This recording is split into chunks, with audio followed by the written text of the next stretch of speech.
A very, a very good morning to all the dignitaries present over here and all the students who are watching this program. And let me at the outset wish everybody a very happy Teachers' Day. Today is the day we need to thank our teachers, our principal, our mentors for what we are today. And from our side, we are wishing everybody. You also wish to your principal and mentors, because wherever we are going to go, like we all are here, we are also over here because of the blessings of our teachers, our mentors and principal.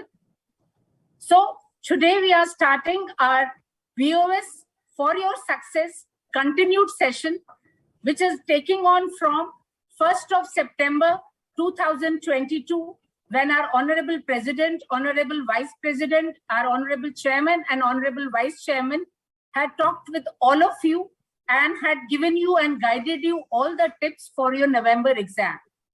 Today, we are starting the sessions for all of you, and the morning session is for the students of final. And today, besides our Chairman, CA Dhanivas Sharma and CA Vishal Doshi, our Vice Chairman, our Central Council member, CA Nanda is there. So I will just request my chairman to kindly welcome the chief guest of today's program, CA Charanjot Singh Nandaji. Over to you, sir. Thank you. Thank you very much, madam. And dear students, and happy Teachers' Day to all of you. I kindly wish us also, because we have also got our training from our teachers. Today we have with us Nandaji, who is our senior council member, and most importantly, a motivator to all of us, even in the council, a man of so many words. He can just motivate each one of us in a true spirit. So what we thought is, when you have to play a very interesting match, you should have a fantastic opener. And today the opener is no other person than Nanda sir, who is motivated so many students at a larger level. I don't want to talk much, but the fact is he is now the chairman of Digital Accounting and Assurance Board. He is the chairman of Internal Audit Standard Board. He is playing a crucial role in multiple activities of the institute, and being one of the most senior council member, he is always guiding us. Then we thought, why not we start with him and take his guidance to all you students, and you get that fuel to fire the entire mission of your examination in true spirit. So wish you a great success, dear students. And today we have, with lot of passion, man, much value, and only a person who have seen to be a motivator. So let's have Nandaji to hear. Also, Vishal bhai, if you would like to say a few words before we hand over to Nandaji. Yeah, thank you, Chairman sir. Good morning to all my dear students, and definitely a very good morning to Nandaji, Vannaji, and the whole team, I would say, at the BoS, who have put in a lot of efforts to come out with this event, which would be going over the next at least 2 to 3 weeks on the BoS For Your Success, especially for students. And I think no better day to go into the detailed deliberations subject-wise than the Teachers' Day. That's the most pious interaction, I would say, between the Board of Studies, the faculties, and the teachers at the Board of Studies and the students. And I believe that amongst us, we could not have found a better motivator than Nandaji to kickstart this event on the Teachers' Day. So friends, once again, I wish you all a very, very happy Teachers' Day. And we all learn day in, day out. It's not just on 5th of September that we learn, but the learning is that wherever we are good observers, we are always a good learner. And then we also become good teachers. So just keep this in mind. And once again, I wish you all the best, not only for your exams, but for all your future endeavors. Once again, happy Teachers' Day to you all. Thank you. Thank you very much. Over to you, Nandaji. Thanks a lot, Dea Bhai. A very Good morning, young aspiring chartered accountants. My salutations to the chairman of the Board of Studies, C.A. Dayanivas Sharma, who hails from Hyderabad, the very honorable Vice Chairman, C.A. Vishal Doshi, who hails from Baroda, the Director Board of Studies, Madam Vanda Nagpal from Delhi, both the faculties and all young students who have come here to put at rest all doubts that may have arisen during their career as a student. Today is Teachers' Day. My heartiest best wishes to you on this occasion, and I want to start my deliberation of the Teachers' Day and what Shri Radhakrishnan, the first President of India, said. Today is his birthday also, Sarvapalli Radhakrishnan. He said a very wonderful thing, which will always remain true for not only CS students, but chartered accountants also. He said, you can fly as high as you intend to, but your feet should be deeply embedded in the earth below. If you want to put this by way of Urdu couplet, it says, आसमां पे किसी के ठिकाने नहीं होते, आसमां पे किसी के ठिकाने नहीं होते, जो जमीन के नहीं होते वो कहीं के नहीं होते. Being grounded, being at the level from where you start moving up, my dear students, we feel that we are on a top course. Yes, we are. Your institute, the Institute of Chartered Accountants of India, was set up an Act of Parliament way back on 1st July 1949, when the most important document to the democracy, the Constitution, was not adopted. The Constitution to this great country was promulgated on 26 January 1950. The pertinent question arose why they wanted chartered accountants when their own democratic setup was not in place. The answer is very simple, very candid, very forthcoming. They were looking for a disciplined band of soldiers to steer this country. We are financial soldiers and everything stems from discipline. My dear students, I will give you 6 points to succeed. The first and foremost point, please believe in yourself. If you have done your foundation, you can always do your intermediate. If you've done your intermediate first group, you can always do your intermediate second group. If you've done your intermediate, you can always do your finals. Believe in yourself.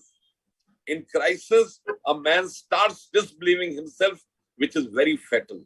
My dear students, this course has been designed in a different way. This course has been designed for people who undertake their practical training and yet give the exams and clear. And now I want to discuss a secret with you. Go back, take the life history of meritorious students. The best thing which you will notice is that all of them or majority of them have religiously done their training. And in spite of that, they cleared and got merits in subsequent and respective exams. Believe in yourself. Second important thing, get deeply involved in technical issues. Don't take exam like exam, take it as a challenge. There is a saying which says that behind every war which is won, are screams of orphans and cries of widows.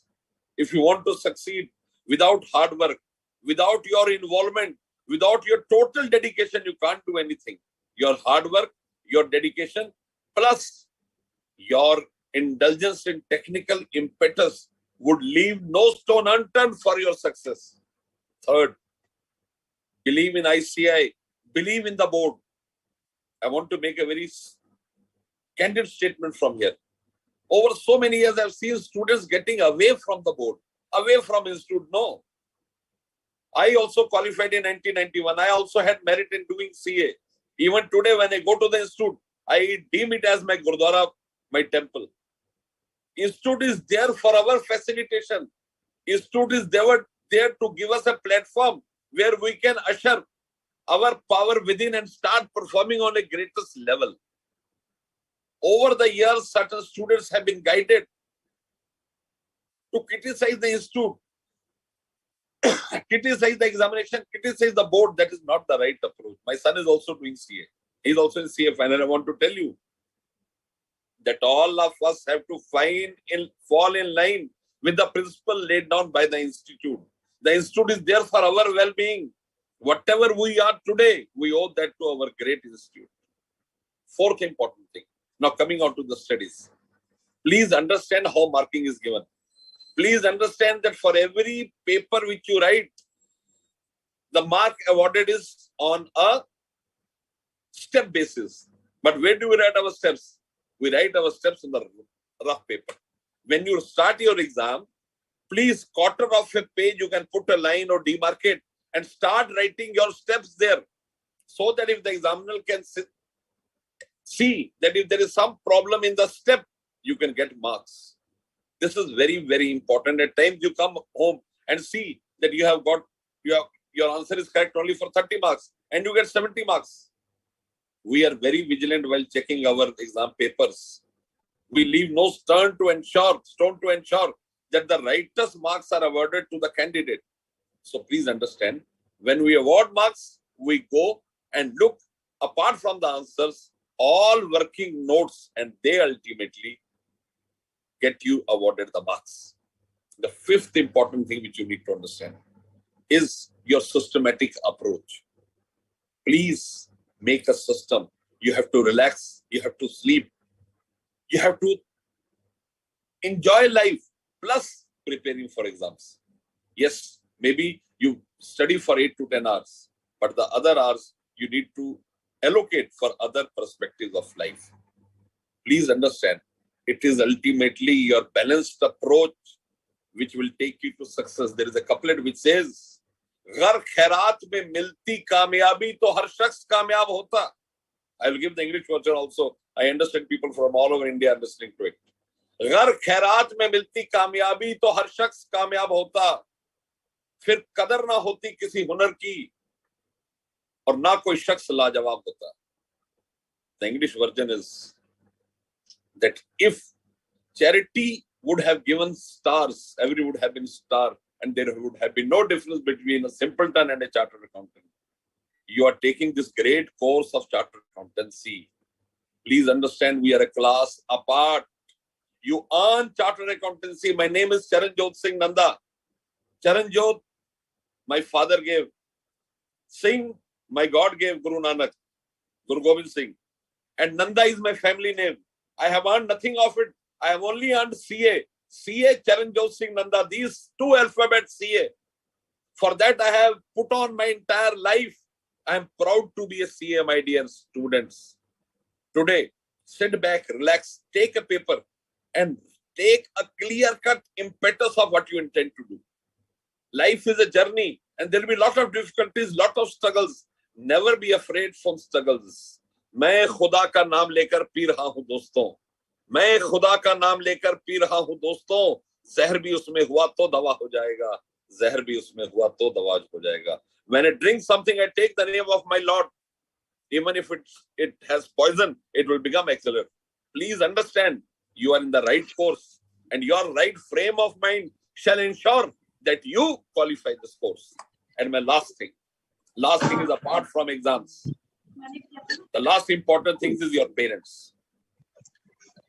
All of us, we are here on the dais. All have their children, grown-up children. There would be the youngest, his daughter Amrita is young. Second is Mr.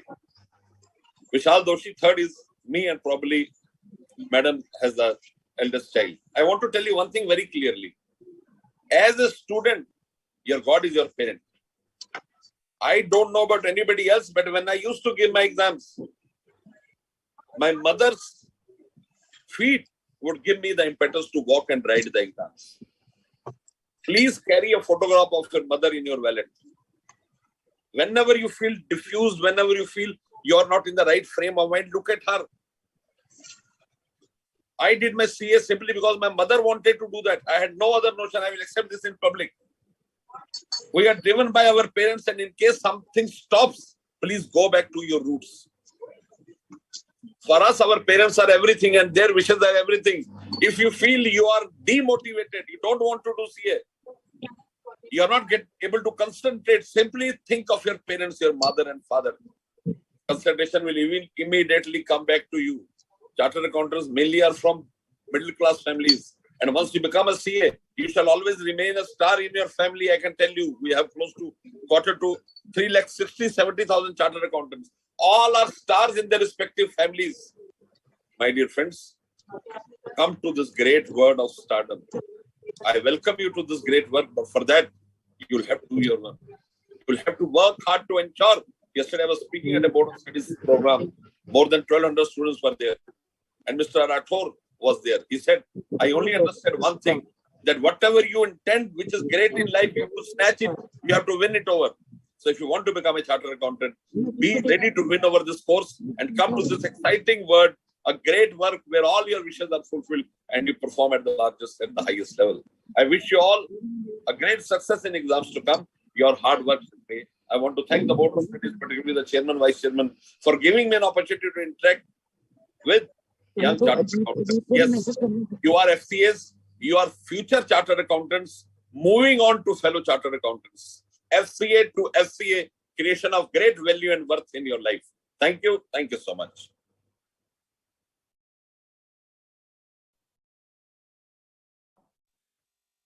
Vishal bhai, your vote of thanks to start the session. Nandaji, again feeling like writing the CA exam. Yeah, I know. Sir, it's just a feeling, would not be a reality. Thank God. So, thank you very much, Nandaji. I think this was the best start that we would have at the Board of Studies look forward to motivate the students on this Teachers' Day, and definitely with your words of wisdom and your motivation, your encouragement. I am very, very hopeful that not only the students, but all the Board of Studies faculties and the members who are going live, who are watching this, would feel motivated, would feel excited, would feel encouraged that we have to do a lot for the students, and we will definitely do it under your guidance. So once again, thanks a lot, Nandaji, for your time to spare for us and the students. And over to you now, Madam Vannaji, back to you. Thank you, sir. Thank you, sir. Thank you to all of you. Thank you to all of you for being with us and with the Board of Studies and the students, and give your blessings to the students and to our BoS faculty. Thanks a lot, sir. Thank you very much. Thank you very much. Now you can continue your thing. Yeah. Right, sir. Thank you. Thank you. Thank you. Thank you. Thank you, Nandaji. Thank you all. I am withdrawing now. Thank you so much. Thank you, sir. Thank you. Thanks a lot, sir.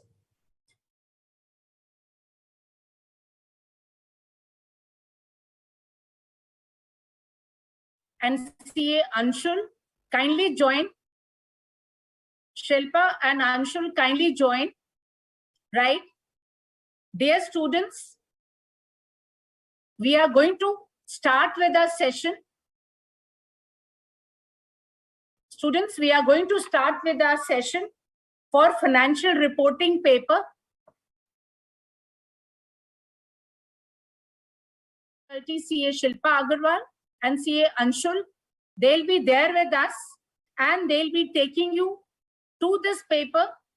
They'll be revising you the paper of financial reporting. They'll be taking care of the key questions which are appearing in the exams and in the specific topics. From their experience, they'll tell you where all you people go wrong and where all you need to take extra care. So students, kindly attend these sessions. They are for you. We from BoS are with you in all your endeavors for your exams. So students, one thing before I'll hand over the mic to Shilpa and Anshul. Students, I would like to tell you the importance of section-wise weightage and the skill-wise weightage. So students, kindly visit our BoS Knowledge Portal. You will find the skill-wise weightage and section-wise weightage for yourself. You can go through it. It is there for each paper at each level. So when you are planning your studies, students, you must see what are the topics and what is the weightage allotted to the particular topics, right? So students, one thing I would like to tell you, since this being the final level exam, so financial reporting, our skill level weightage for comprehension and knowledge is 5% to 15%, right? Your comprehension and knowledge skills are required to the level of 5% to 15%. Analysis and application skill, that is the level 2, that is 60% to 85%, right students? So your analytical and application skills are required in the range of 60% to 85%. And level 3, that is the evaluation and synthesis skill, is required to the level of 10% to 25%. Kindly note, evaluative and synthesis skills are required in the range of 10% to 25%. Right, students? So now I come to the section-wise weightage. So students, the chapter 1, framework for preparation and presentation of financial statements in accordance with Indian accounting standards, application of Indian accounting standards with reference to general purpose financial statements, Ind AS on first time adoption of Indian accounting standards, Ind AS on presentation of items in the financial statements, right? This particular part includes Ind AS 1, Ind AS 34 and Ind AS 7. And the next part is Ind AS on measurement based on accounting policies.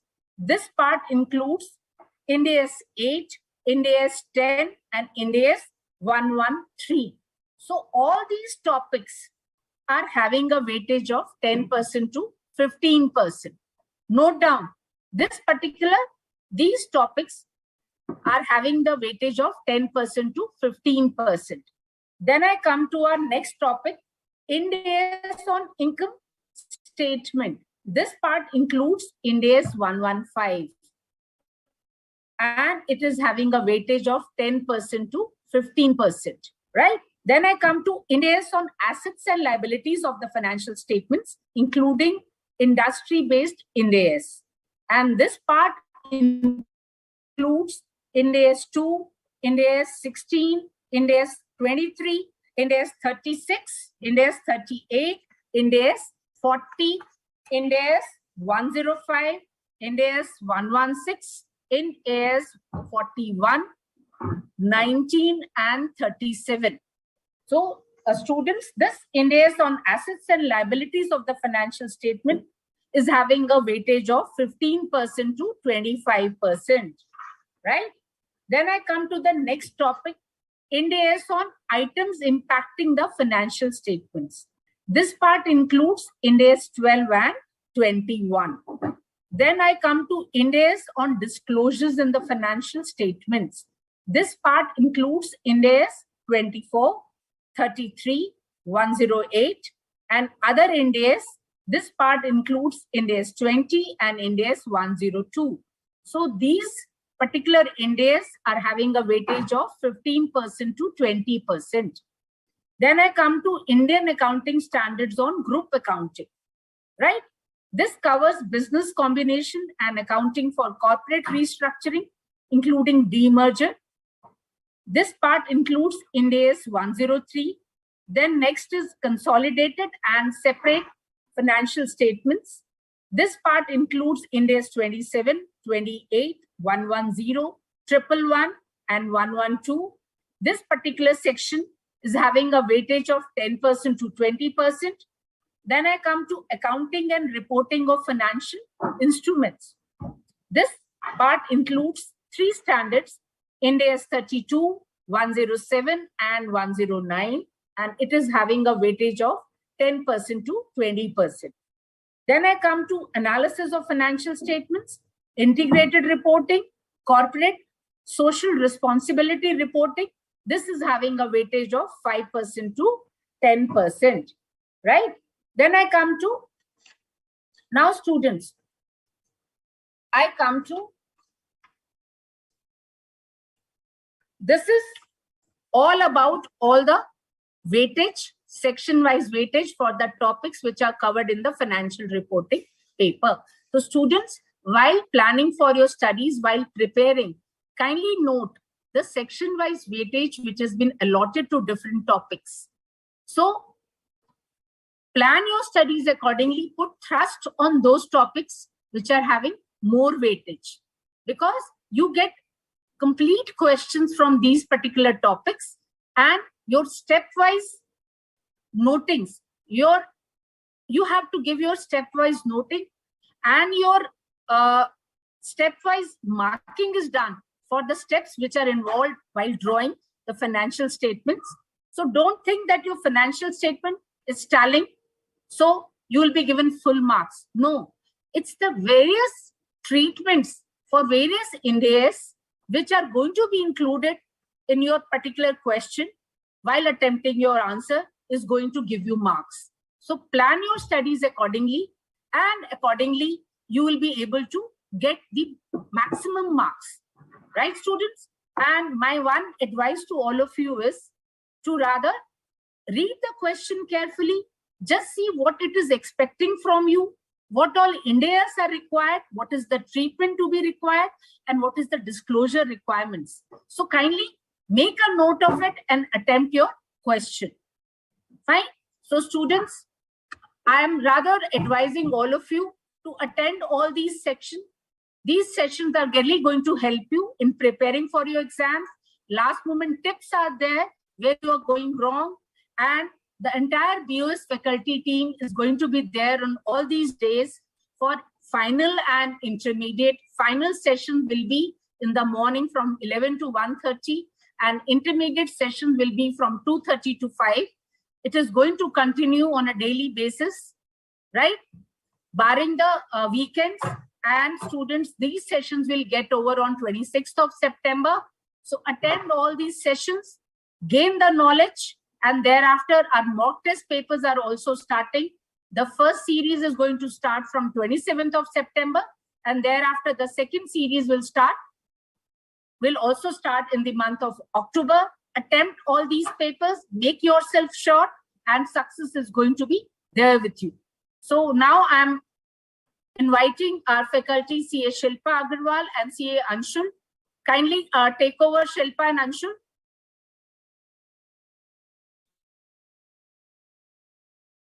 Shilpa and Anshul. Disconnected. I'm welcoming Shilpa and Anshul. Are you there?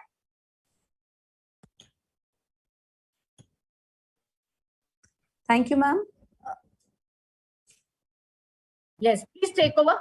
Please take over and guide the students. Students, our faculty are there, so make the best use of it. Thank you. Okay, students, let's move on. Let me start with, since now you are aware of all the basic informations, basic examination tips which you should take care of while you are attempting or while you are appearing for your examination. Now, moving to the technical part of the session. First of all, this financial reporting, as you know, largely the syllabus is on Indian accounting standards, and Indian accounting standards which are applicable to you are notified by the Ministry of Corporate Affairs. Every year, amendment comes to these Indian accounting standards, these notified Indian accounting standards, and these amendments are applicable to you if those amendments comes 6 months prior to your examination. Since our material which is applicable to you is for October 2021, which is relevant for November 2022 examination, amendments came in the month of March 2022. These amendments are 6 months prior to the examination. Like for November 22, cutoff date is 30th April 2022. The amendment came in the month of March. Therefore, these amendments are applicable to you for your November 2022 examination. The amendments which came in March 2022 are basically in 6 standards. Out of those, 3 amendments are in the nature of the amendments limited revision in the certain 3 Indian accounting standards, 3 Ind AS, they are limited revisions. And in 3 other Ind AS, there is an annual improvement cycle.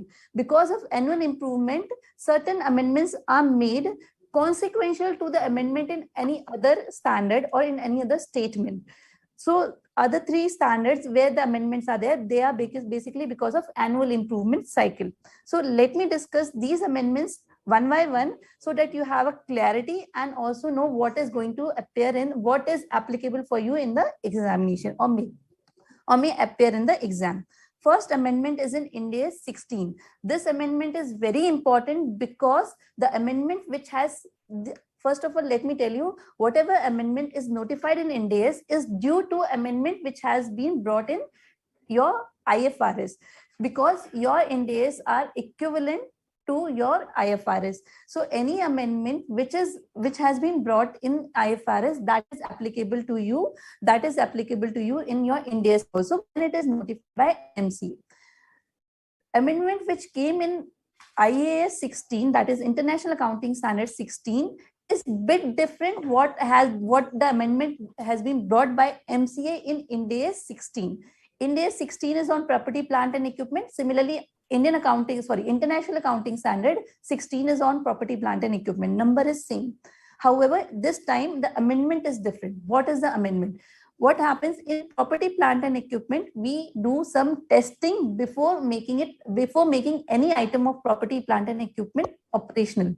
So that during that testing process, if any production is done and we sell these when we sell these products, which is the output during the testing period, as per International Accounting Standard, that has to be credited. Any sale proceeds or any gain from those sales proceeds has to be credited to profit and loss account. However, in Indian Accounting Standard, we prohibit accounting through profit and loss account. As per Indian Accounting Standard, that has to reduce, the amount of sale proceed will reduce the cost of item of property, plant and equipment, because that sale proceed is generated at the time of testing. That has the item of property, plant and equipment has not become operational yet. It is only in the testing process, and in that testing stage, that whatever production was done, sale of those production will be considered as deduction of the cost of property, plant and equipment. So here a carve-out has been introduced by Ind AS, which is different from IAS. Carve-out is something, the accounting treatment which is not in alignment with what is given in your IFRS. So there is difference. They say that you have to credit it to profit and loss. However, we in Ind AS, we say you have to reduce it from the cost of PPE. Second amendment is in Ind AS 37. Ind AS 37 is provisions, contingent liabilities and contingent assets. As you know, one of the provision in Ind AS 37 is on onerous contract. How to determine the contract has been considered as onerous contract, where unavoidable cost of incurring the contract or fulfilling the contract exceeds the income or the proceeds from those contracts, then that contract is considered as onerous contract. This is the basic provision which is given in Ind AS 37 for onerous contract. Now, for onerous contract, we have to determine the unavoidable cost for completing or fulfilling that contract. But it was not mentioned in Ind AS 37 what forms part of unavoidable cost. It was simply mentioned as unavoidable cost when exceeds from the income or the sale proceeds of that, contract price of that particular contract. If it exceeds, then it is an onerous contract. However, detailed definition of unavoidable cost was not given. In the amendment which has been brought in Ind AS 37 in the year 2022, they have defined or they have further explained what is going to constitute unavoidable cost. So as per unavoidable cost, as per Ind AS 37 amendment, a paragraph 68A has been inserted, which states that any incremental cost or any directly attributable cost to the contract will be considered as forming part of that cost of the contract. So that will be forming part of the unavoidable cost. So we have to be very earlier. What was there? General practice was there that only directly attributable cost was considered as part of unavoidable cost. Now you have to also consider incremental cost. incremental cost to fulfill a contract and allocation of directly attributable cost will form part of the cost of the asset. So this is important, both,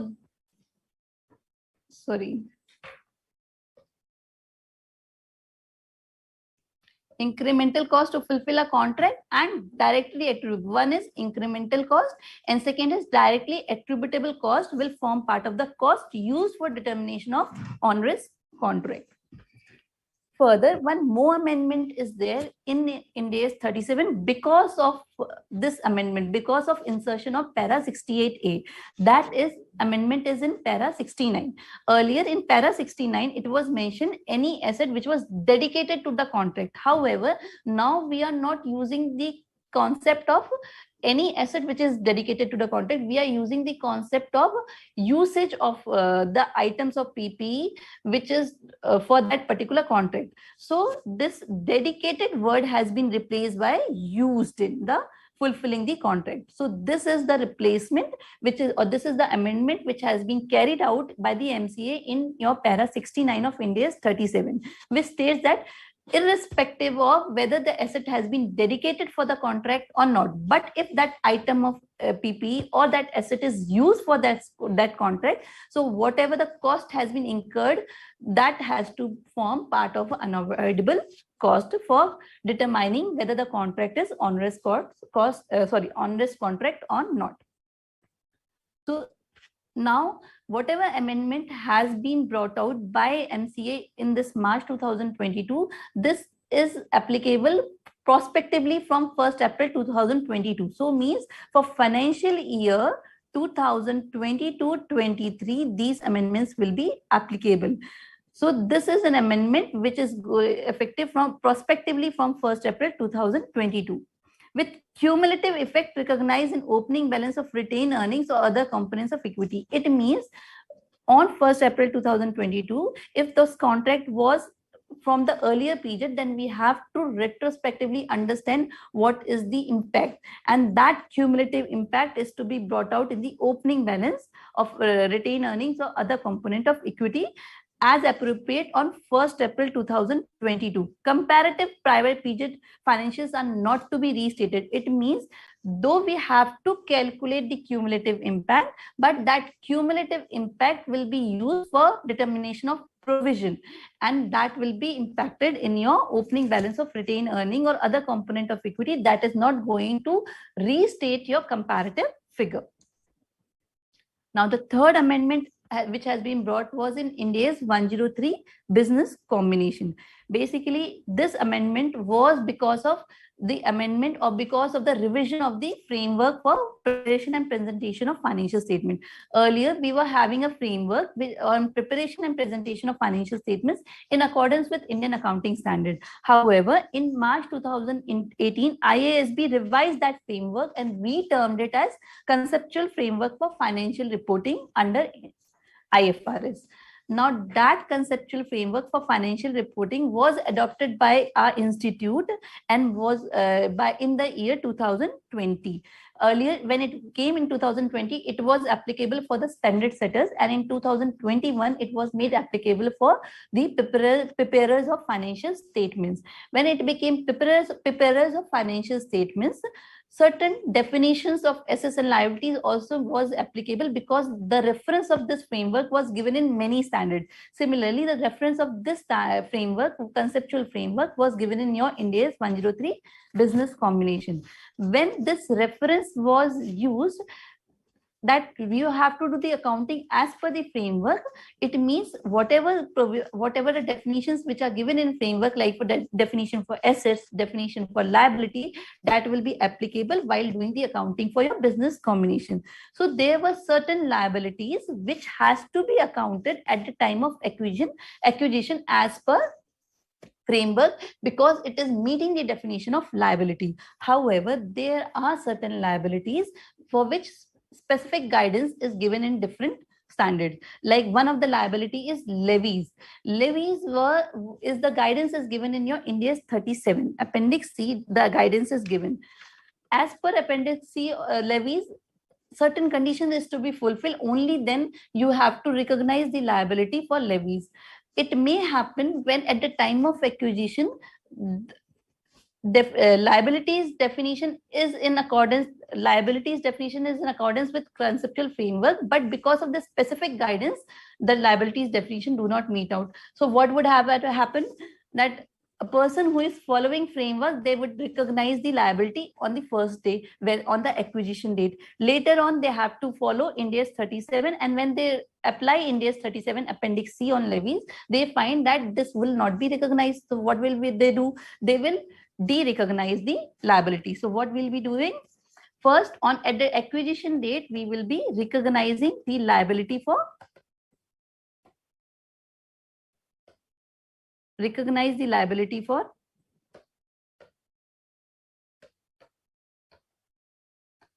levies. For levies. However, later on day 2, when we applied Ind AS 37, because on day 1 we are applying Ind AS 103, according to that we have to follow framework, and as per framework we have to recognize the liability. Later on second day, when we went to other standard, we realized that as per Ind AS 37, levies should not be recognized because certain conditions are not fulfilling. So at subsequent period of time only, when the conditions are met, then only we can recognize. What they will do? They will de-recognize it. What happens when we de-recognize it? We have to book a gain, and that gain will be routed to profit and loss account. So unnecessarily the income is escalating because of this de-recognition. However, it should not have been done. So now an amendment has been brought, and as per that amendment, it is mentioned that if those levies were not incurred at the time of acquisition of business, then they should not be, the definition of liability and asset as per the framework would not be applicable.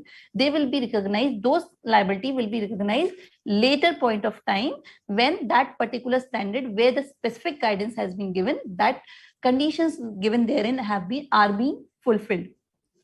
At that point of time only, you have to recognize the liability. So on acquisition date, ignore the applicability of definition of conceptual framework if that levies or that liability is not incurred at the time of acquisition. So this is the exception which has been provided through this amendment. Later on, the third amendment, which is in your Ind AS the fourth amendment, which is in your Ind AS 101. Now we will be discussing the amendments which are due to improvement in the annual cycle. Amendment is in your Ind AS 101, 109 and Ind AS 41. So we'll be discussing first Ind AS 101. In Ind AS 101, what happens as per para D13, any translation reserve, you are having cumulative translation difference for all foreign operations which is appearing in your balance sheet. At the time of transition, first time adoption of IFRS by that entity, then exemption has been given by your Ind AS 101, which state that you can take the balance as 0. So in your group accounting, at that point of time, you have taken the balances of subsidiaries, which is if any cumulative translation differences were appearing, we would have taken it as 0. Later on, that again differences are going to accumulate. But for example, your holding company went to this transition and they had adopted IFRS, or they have adopted Ind AS. They have adopted Ind AS on 1st April 2021. At that time, subsidiaries were not they were not required to follow Ind AS. So in their individual financial statements, in their separate financial statement, they were doing as per the previous GAAP. Later on, suppose on 1st April 2022, now they were also mandated to prepare their financial statements based on Ind AS. So at that time, what balances they should take? So your para Ind AS 101 states that to mitigate this, whatever there is a contradiction, Ind AS 101 has inserted para D13A, and there it has been said that in such a case, subsidiaries may adopt the balances which are given in your group financial statements. In the consolidated financial statement, whatever the balance is carrying, the carrying value is coming out, the subsidiary can carry out with those balances rather than taking it as 0. Or if 0 is there and subsidiary is having certain balance, they can move on to the carrying amount which is appearing in the group accounting, that is CFS. Okay, this is your Ind AS 101 amendment. Similarly, in 109, it was mentioned where there is modification. At the time of modification, you have to understand if that your discounted, your present value in 109, 109 clarifies that terms are considered to have been substantially modified when the net present value of the cash flows under new terms differs by at least 10% from the present value of the remaining cash flows under the original terms. So in such a situation, when to determine that whether this new present value is 10% more by the existing present value of the present value of existing cash flows, we have to find out that including any fees paid net of any fees received. This term was mentioned, but this term does not further clarify what is to be included in fees paid and what is to be included in fees received. So again, a clarification has been added or inserted in Ind AS 109, where it is mentioned in case of in determining fees paid, you have to include amount paid by the borrower to or on behalf of the lender, and this fees received should includes fees amount paid by the lender on behalf of the borrower. So in case of fees paid, amount paid by borrower to lender, and in case of fees received from lender to borrower, whatever has been paid, that has to be considered. So further elaboration has been given for this bold item, including any fees paid net of any fees received, to determine whether there is a substantial modification in the terms of the contract, which is financial instrument, whether it is 10% or more or not. Third amendment was in your Ind AS 41. Ind AS 41 is on agriculture. Here again, for certain exclusion list was given for determine out of prescribe certain cash flows that would not be considered for purpose of assessing the fair values. For assessment of fair values, certain exclusion list was given. In that exclusion list, one was cash flows for taxation. However, now in the amendment which has been brought in 2022, out of that exclusion list, this cash flows for taxation has been removed. It means now for determination of fair values, you have to include tax cash flows. You have to include cash flows for taxation for determining or for assessing the fair value of the biological assets. So this is the amendment which has taken place in Ind AS 41. So now after this, let's move on to the technical part. Sorry. So we'll be moving on to technical part.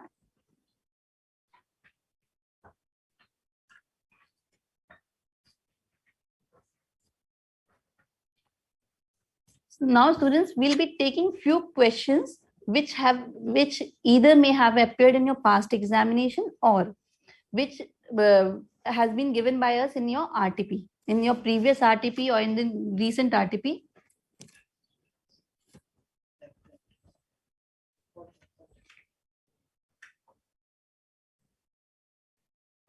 Discard कर दीजिए. Move on to 1 minute. Okay, so students will be taking you with few questions which either appeared in your past examination or it is given by us in your RTP. The purpose of taking those questions is that if it was from your suggested answer, the previous suggested answer, the purpose is that those questions are integrated. It covers main provision of that particular standard, are important because of the section wise weightage. Those topics in general appear in every examination, and what are the common mistakes which students commit while doing such type of questions, and also we'll be giving tips at the same time how to avoid such type of mistakes and what to be taken care of while doing such types of questions.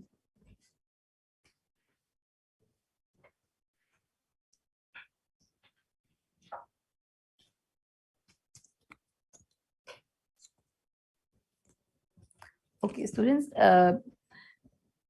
I hope you are able to see my screen. If so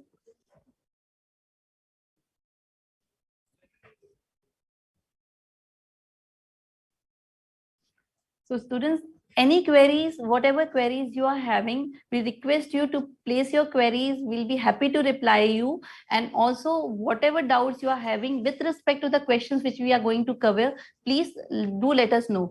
Don't hesitate, because this is the session which is for your benefit. If you will be taking the benefit, that will definitely help you in your coming examination. So first question which we are going to take up is on Ind AS 110. Basically, this is not purely on Ind AS 110. It involves the provision of Ind AS 103 business combination as well. So first you have to see how business combination has been done, and then later on we have to do the accounting, or we have to prepare consolidated financial statements. We have to prepare the consolidated financial statements. You have to prepare financial statements as per Ind AS 110. So let me first read out the question. This was the question which appeared in your FR suggested answer in your question paper for January 2021. This was your first compulsory question of 15 marks. So mostly what happens, students generally tend to ignore or skip at the time of their preparation.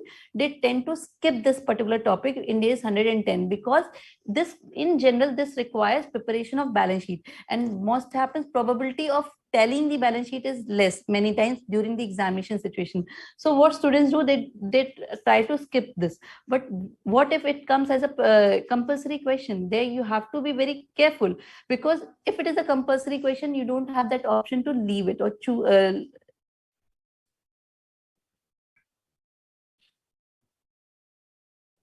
You have to leave it. But this is not to be done, because this is a compulsory question and it is of 15 marks. The weightage is also very high. So let me read this question, help you in solving it, and also at the same time explain you what type of points which you should not ignore it. So first, on 1st April 2017, A Limited acquired 80% of the share capital of S Limited. So there are two entities. So there are two entities, A Limited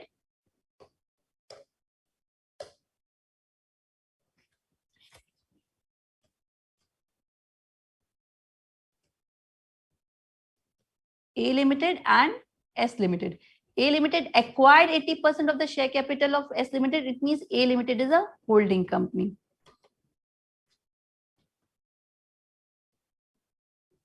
And S Limited is a subsidiary. Okay. Now, when we moved on acquisition date is 1st April 2017.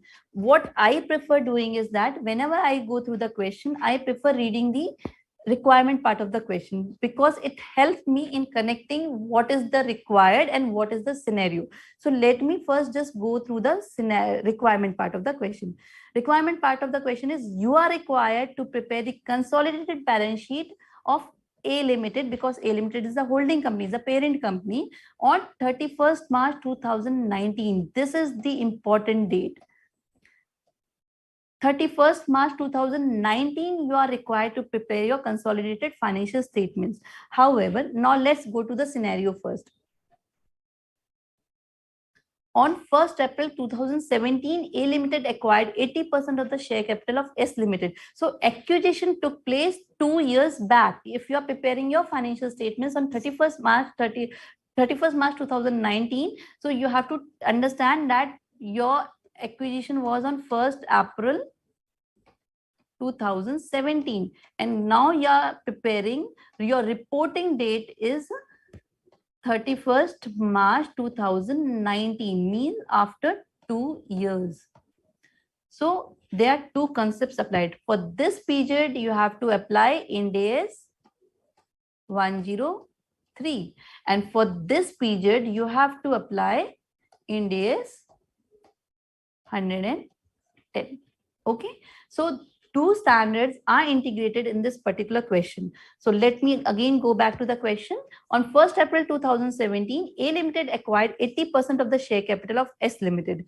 On acquisition date, the share capital and reserves of S S Limited stood at rupees 5 lakh and rupees 1,25,000 respectively. It means share capital is 5 lakh and your reserves, our standing on 1st April 2017 in the books of S Limited is 1,25,000. A Limited paid initial cash consideration of 10 lakh. Additionally, A Limited issued 2 lakh equity shares with a nominal value of rupees 1 per share at a current value of rupees 1.8 per limited. It was also agreed that A Limited would pay a further sum of 5 lakh after 3 years. So first payment was done in the form of cash consideration. This is your first part of the payment. Second part of the payment was in the form of equity shares. And the third payment, which is to be done, is in the form of further sum of rupees 5 lakh after 3 years. This is important, after 3 years. A Limited cost of capital is 10%. The appropriate discounting factor for rupee 1 at 10% receivable at the end of first year, discounting factors are given. First year 9.91, second year 0.83, and in the third year 0.75. So what is required? Do we require 0.91? No, because this payment is to be done after 3 years. So your discounting factor will be what is to be done. What is the discounting factor at the end of third year? So let me just brush up the concept of 103. In 103, when you are doing business combination, let me open one sheet for you. Okay, see, we have to determine 3 things. One is purchase consideration, one is net assets, and difference of these two is equal to your goodwill. In general, goodwill. Bargain purchase we are not considering because this question requires goodwill. I am talking about goodwill only. One more concept which is required is NCI. So first we'll be talking about this purchase consideration. Purchase consideration includes 3 things: immediate payment, deferred payment,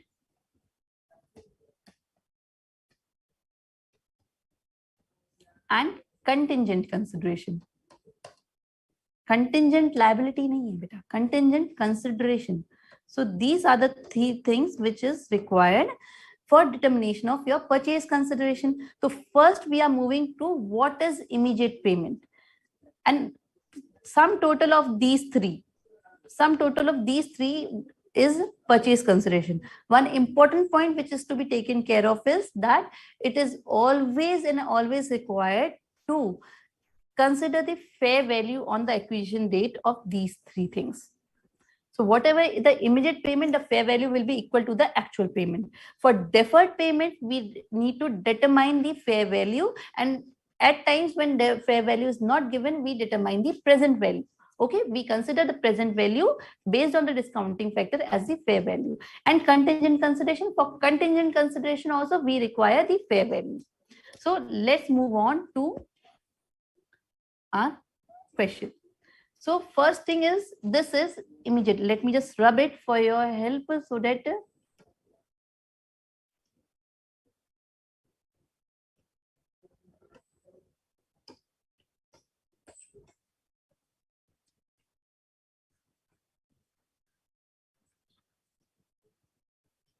okay. First thing, for purchase determination of purchase consideration, we required immediate payment. This was immediate payment. If you remember, this was immediate payment. Okay. This is your deferred consideration. We require these things. So A Limited paid initial purchase consideration of 10 lakhs. Fine. This is cash consideration. Cash present value is equal to, sorry, the cash present, whatever the value is, that is considered as fair value. So 10 lakh is the fair value of immediate cash payment. A Limited issued 2 lakh equity shares with a nominal value of rupees 1 per share at current market value of 1.8 per share. So current market value will be considered as the fair value. So we have to use this figure for determination of the value for which equity shares were issued. And then the deferred consideration, again, because fair value is not given, so we'll be using the present value. So determination of purchase consideration, if we go through the working note, we'll find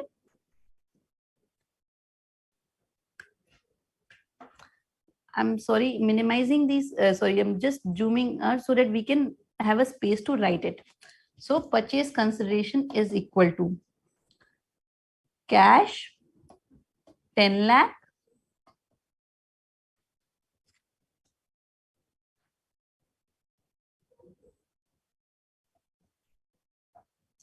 sorry, I think something screen छोटी पड़ रही है.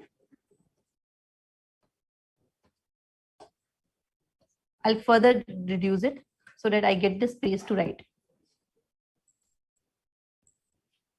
Okay, so purchase consideration is equal to cash 10 lakh,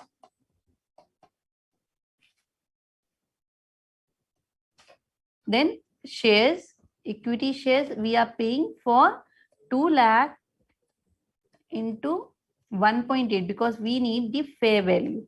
So 2 lakh into 1.8 is equal to, just a minute, I'm already having a calculation with you. I'll be showing you the working note also here. So it will be helpful to you. This 360,000. Okay. So this comes to 3,60,000. And the third consideration was your deferred consideration. Deferred consideration is 5 lakh into 0.75. And this comes to 3,75,000. So sum total of these comes to 17,35,000. So this is your purchase consideration. First working note we have finished. We have determined the purchase consideration. Now we come to the second part. If you remember, I told you we require 3 things. Purchase consideration, then we require net assets. So we have determined which comes to 17,35,000 as your, 3,60,000 as your purchase consideration. Now we are coming to net assets. See, students, what happened? Sometimes in your question, it may happen that every individual item of assets and assets which is appearing in the balance sheet, fair value for those assets is given. However, if it is not the case in your question, then another concept is to be taken, that is, you must be aware net assets is equal to net worth. So if we are not able to determine the net assets by determining the fair value of individual assets which is appearing in your balance sheet or assets minus liabilities, we can simply take the value of net worth because net worth is equal to net assets. So in this question, information, let me go through the question and we'll move on. What is there?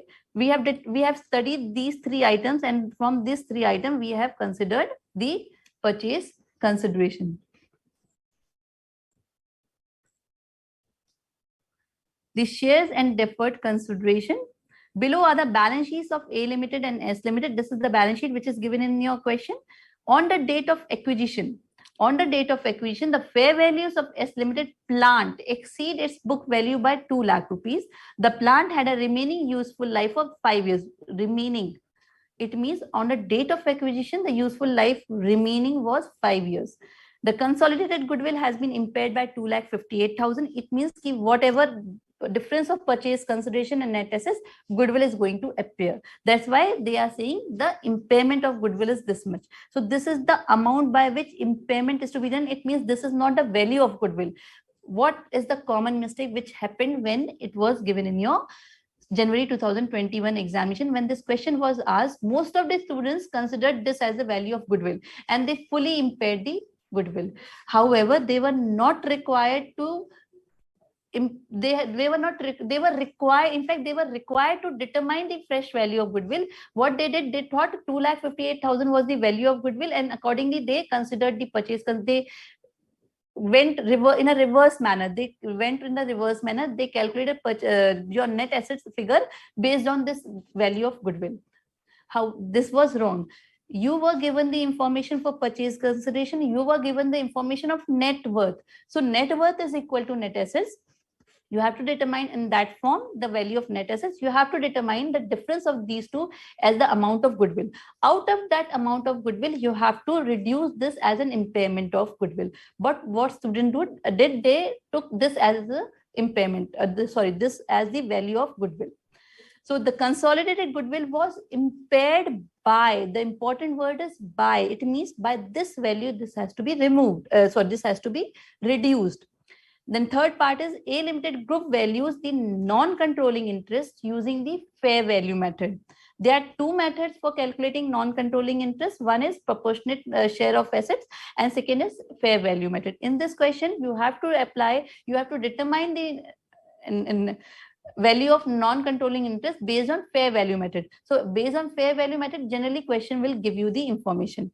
At the date of acquisition, the fair value of 20% non-controlling interest was 3,80,000. This figure is already given in your question. So only what is required is only 2 adjustment is required in this whole question. This question was of 15 marks. 2 adjustments required and rest was application of 103 and application of 110. So let's move on to the first working note. First working note was determination of purchase consideration. Second working note was determination of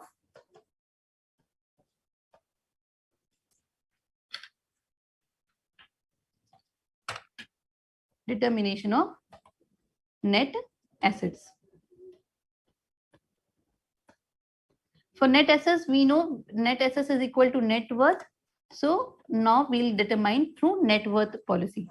At the time of acquisition, what was the net worth of the S Limited? So net worth of S Limited was capital, which is 5 lakh rupees, reserve, which is 1,25,000, and any change in the value of asset, which will ultimately, because of double entry system, will accumulate in the reserves. So first thing, let me share capital. This was 5 lakh rupees.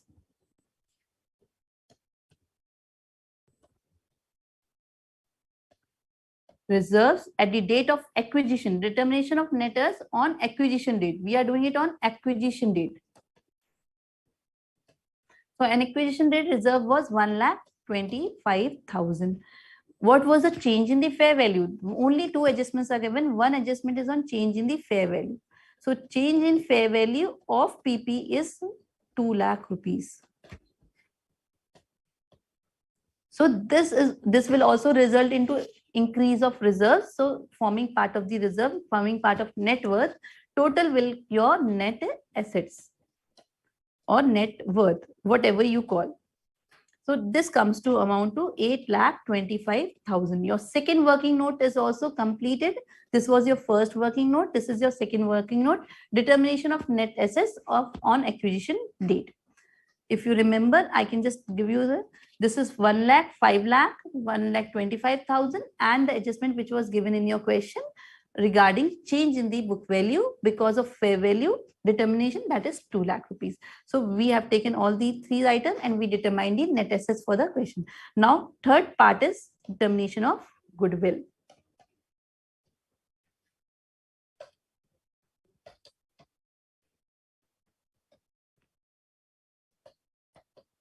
So goodwill means purchase consideration plus non-controlling interest fair value minus net assets.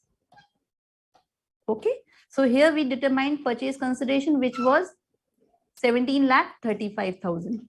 So we have taken this from working note 1, 17,35,000. NCI already given in your question 3,80,000. So we'll take this 3,80,000. Then net assets, which we have determined here, which will come here 8,25,000. So this comes to your 12,90,000. This comes to your goodwill on acquisition date. However, the requirement part of the question says that you have to prepare your consolidated financial statement on 31st March 2019. This is a goodwill on 1st April 2017. And we have to determine the value on 31st. We have to determine the value on 31st 3/19, which includes, so what adjustment is to be carried on? This is the second adjustment. Consolidated goodwill has been impaired. So less impairment. Meanwhile, in these 2 years, goodwill has been impaired by 2,58,000. So after impairment, the question which the amount of goodwill which is going to appear in your balance sheet on 31st 3/19 comes to 10,32,000. So your third working note is also complete, that we have determined the value of goodwill. So now next part which comes to mind is that what are the other items which are going to appear in your balance sheet. So first what we have done is we have determined purchase consideration, we have determined net assets, we have determined goodwill. It means an NCI was given in the question, already given. So we have completed application of Ind AS 10103. Ind AS 103 ka application we have already understood and we have determined. Now we are moving towards Ind AS 110, because Ind AS 110 requires you to prepare consolidated financial statement. So in your consolidated financial statements, we will have to prepare your balance sheet. Balance sheet, first item which is required is your assets. Okay, in assets, basically what are the items which appears? One is property, plant and equipment. It is generally given there. Any other investment and current assets. So non-current assets and current assets. Then it comes to equity and liabilities. So now let me do the calculation for these items. Non-current assets, under non-current assets, we have property, plant and equipment. So let's move on to the question again to understand how to calculate this property, plant and equipment, which is going to appear on 31st March 2019. So property, plant and equipment given in the books is, because this is a consolidated financial statement, definitely you have to take into account PPE of A Limited and PPE of S Limited. So 55 lakh plus 15 lakh. This is to be taken. Further, what adjustment is to be done by S Limited is the change in the fair value. So I'm just again removing the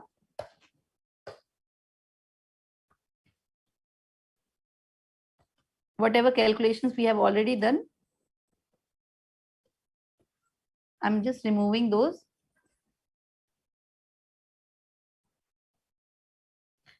For fresh calculation of balance sheet.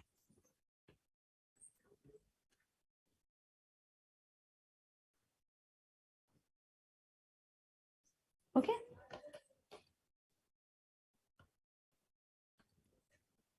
So we are preparing balance sheet, and in the face of balance sheet only, we'll be preparing a statement. Fine. So first, non-current assets, this figure, I'm doing it on the face of balance sheet, but you are required to prepare the working note for this. This is just basically for understanding so that you can relate your information from the question. I'm doing it side by side. In your non-current asset, property, plant and equipment, 55 lakh is the value A Limited, plus 1500, which is the value 15 lakh, which is given the value for S Limited, plus there was change in the fair value of PP, which was not accounted. So we'll be taking that also. That was 2 lakh rupees. Again, this is the mistake which was done by the students at that point of time. What student did? They have taken 2 lakh rupees without considering that this 2 lakh was on 1st April 2017, not on 31st March 2019. So within this 2 years, if your property, plant, equipment was increased by 2 lakhs, so there would have been increase in the depreciation as well. This 15 lakh is after consideration of depreciation, but this 2 lakh is not after consideration of depreciation, because this figure is as per 1st April 2017. So 2 lakh minus depreciation figure, and depreciation is, as per the information it was given, if you go through the information, you will find The plant had a remaining useful life of 5 years at this date. At this date means on the date of acquisition. On this date, the remaining useful life is 5 years. So 2 lakh into 4 by 5. You have to calculate in fact, include into 3 by 5. How it is appearing as 3 by 5? Let me tell you. First, explain me. 2 lakh is the value which has been depreciated, which has to be depreciated for 5 years. 2 years have already passed out since 1st April 2017 to 31st March 2019. 2 years have passed out. What was the depreciation for 2 years? 80,000. This 80,000 will reduce the value of 2 lakhs. So we are going to remaining for 3 years.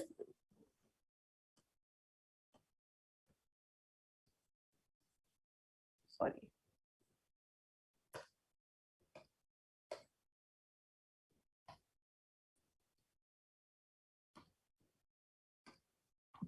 So what we are going to use is 2 lakh into 2 years have already passed. What is the value for 3 years? That is we are going to consider. 2 lakh divided by 5 into 3, it means 1,20,000. So your PPE value which will appear in your balance sheet will be 1,20,000. This total comes to your rupees in total 71,20,000. You can please make 55 lakh plus 15 lakh is comes to 70. 70 plus 1,20,000, 7120. First item of PPE we have done with. Okay. Now the second item is investment in S Limited at cost. When we are preparing consolidated financial statement, any investment in subsidiary won't appear. So this is not going to appear. Third item is your current asset. In current asset, first is inventory. There is no change in the inventory. So we are going to take it as it is, and inventory value will be 550 plus 100. It comes to 650,000. I'm doing it in rupees. Therefore, full value I am considering. It is 550 plus it came to 6,50,000. Second item we are doing receivables. Again, there is no change in receivables. So we are considering full value 4 lakhs plus 2 lakhs. Okay, it came to 6 lakh rupees. See students, I'm giving you what are the basic mistakes which students did at this point of time when solving this question, and because of that they were not able to fetch full marks. And then came to cash. Cash 200 plus 50,000. It came to 2,50,000. These are the first 3 items what we have done in 10. However, one thing which we missed in non-current asset was goodwill, the working note which we have done. And the working note, in that working note, we arrived at the value of goodwill. If I'm just scrolling down, I'll find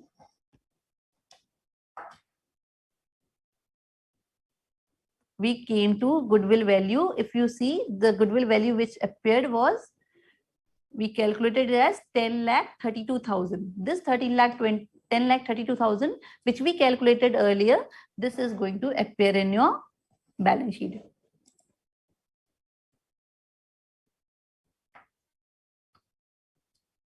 This goodwill value 10,32,000. Your asset side is completed now.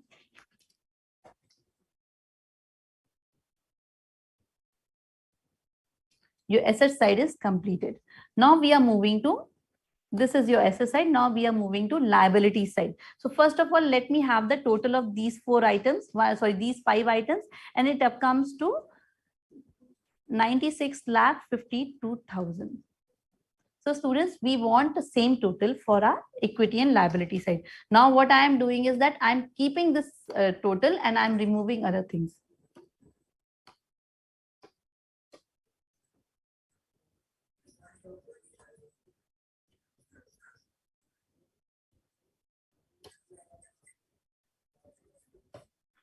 Okay. So that we are able to understand this total we required. I want 96,52,000. I want 96,52,000 to be the total of our equity and liability side as well. Now for equity and liability side, what are the figures which we require to do is? These are the figures. Share capital. for share capital, you must remember that only capital of holding company will appear. So holding company का capital 2000 तो था ही. Question में लिखा है the shares and deferred consideration have not yet been recorded by A Limited. It means the shares which has been issued by A Limited to S Limited. This 2 lakh has not been considered. So we have to consider it. So let me just have it very clearly.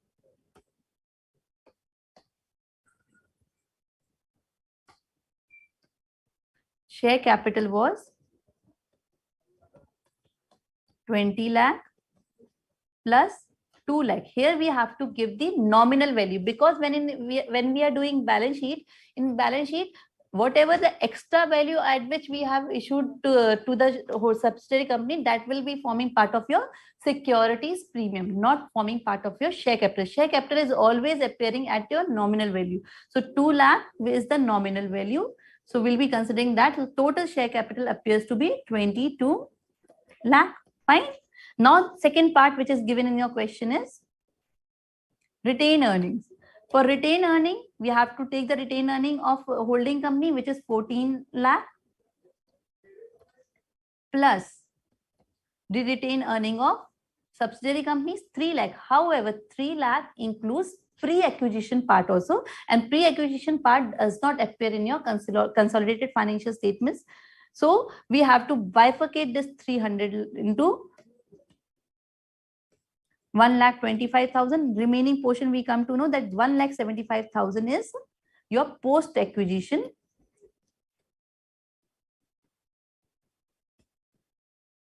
This is your post-acquisition profit. However, this post-acquisition profit is for 2 years, and for 2 years we have done certain adjustments to profit and loss account. What are those adjustments? Again, students, please take care. In this question, this was the observation by the examiners that students have not made any adjustment. They have simply taken 1,75,000 in your retained earning, but that is not right. Why? Because we made adjustment of depreciation because of increase in the fair value of the asset. So that depreciation is also to be reduced. This is the expense. Further, we also made adjustment for impairment of goodwill. So these two items require to be reduced from the post-acquisition profit of subsidiary limited. So this comes to 1,75,000 minus 80,000, and also reduction of impairment goodwill. So your post-acquisition profit will come to 1,30,000. Sorry. Yes, 1,30,400. No, it's exactly not 1,30,400. This is the, let me have a calculation first.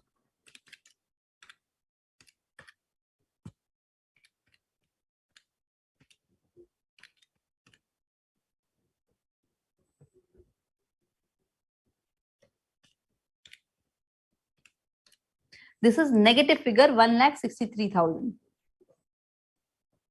This is loss because our profit was 1,75,000. However, we have accounted for the impairment of goodwill, which is much more than the post-acquisition profit. So we have 1,63,400 as a negative figure. This 1,63,400 is a total share for 100%. However, holding company had acquired only 80%. Remaining 20% is with NCI. So post acquisition का जो भी share है वो बटेगा 80% and 20% में. So we are going to have 1,63,000 minus, because there is a negative share. तो 1,63,000 का 80% जो है वो हमें account करना है for holding.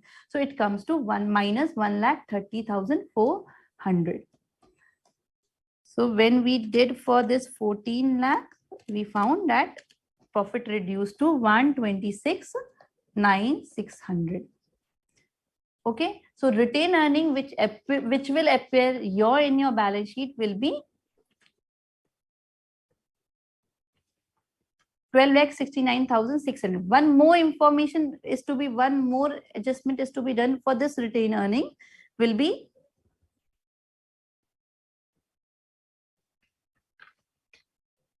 okay. One more adjustment which is to be done is of the deferred consideration. As you know, deferred consideration was calculated on 1st April 2017. Now we are preparing the balance sheet for 31st March 2019. For 2 years, present value में unbundling होगी, unwinding of that present value is to be done so that we come to the actual value of 5 lakh at the end of 3rd year. So that unbundling, this 5 lakh deferred consideration का जो हमारी value आई थी 0.75 से 3,75,000, इसमें हम 10% से unbundling करेंगे. तो फर्स्ट ईयर में यानी हम 17-18 in 17-18 when we did the unbundling 37,500 was added. Again in 18-19 when we did the unbundling, what we added was इस figure का, let me remove all other figures, just a minute. I'm removing for fresh calculation. I'm doing certain changes. Okay.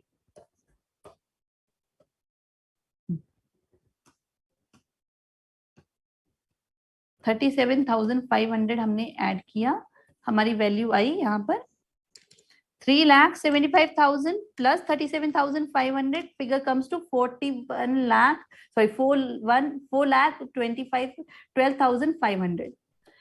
Again, we are unbundling it for 18-19. When we unbundled for 18-19, again 10% interest value will be added. This is 41,250, and our total figure will be, so these two figures, 37,500 plus 41,250 will be added to your retained earnings, or will be reduced from your retained earnings. Sorry, this will not be added, this will be reduced. So this 37, your 12,69,600 minus 37,500 minus 41,250, actual value of retained earning which will appear in your face of the balance sheet will be 11,90,850. Okay, students, I am getting few queries, but just let me complete this question. I'm about to complete it. After that, we'll be taking your queries. Okay, so this is the figure 11,90,850 of retained earnings. So we have done with share capital, we have done with retained earning. Now we are moving to non-current liability. What is non-current liability here? 33,000 plus 400. Non-current liability, as it is, no adjustment is given, so we are going to take it in total. So it is 34 lakh. Fine. Current liability, here we have to take into something account. 1,250 of holding company will take it as it is, 650 of subsidiary will take it as it is, but one more thing.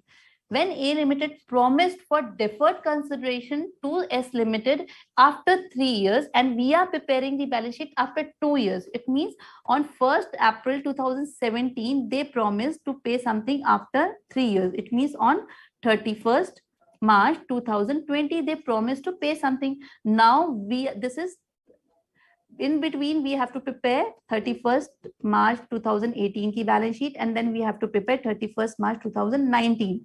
Now we are standing at this position. So on this date, any liability which is to be repaid on 2020 will be a current liability, because within a year this is done. This is not a current at this point of time, it was a non-current liability. But at this point of time, that is on 31st March 2019, it will be considered as current liability, because we have to pay within 12 months from the reporting date. We have to pay it on 31st March 2020, and we are standing on 31st March 2019. So it is a current liability. And what is the current liability which we have to consider in this figure? 4,12,500 plus 41,250. This amount comes to 4,53,750. This is the value of deferred consideration which will be considered in your current liability as 4,53,750. Okay, so now your current liability appears to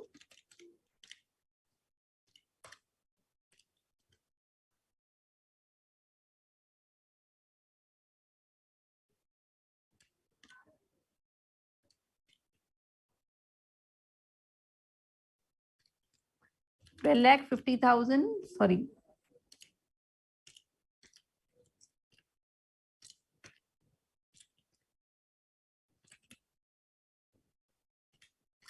appears to, this is the amount which is going to appear in your balance sheet, and the balance sheet figure for current liability will be 2353 750. Now please total all these four figures and you will find whether this is tallying this or not.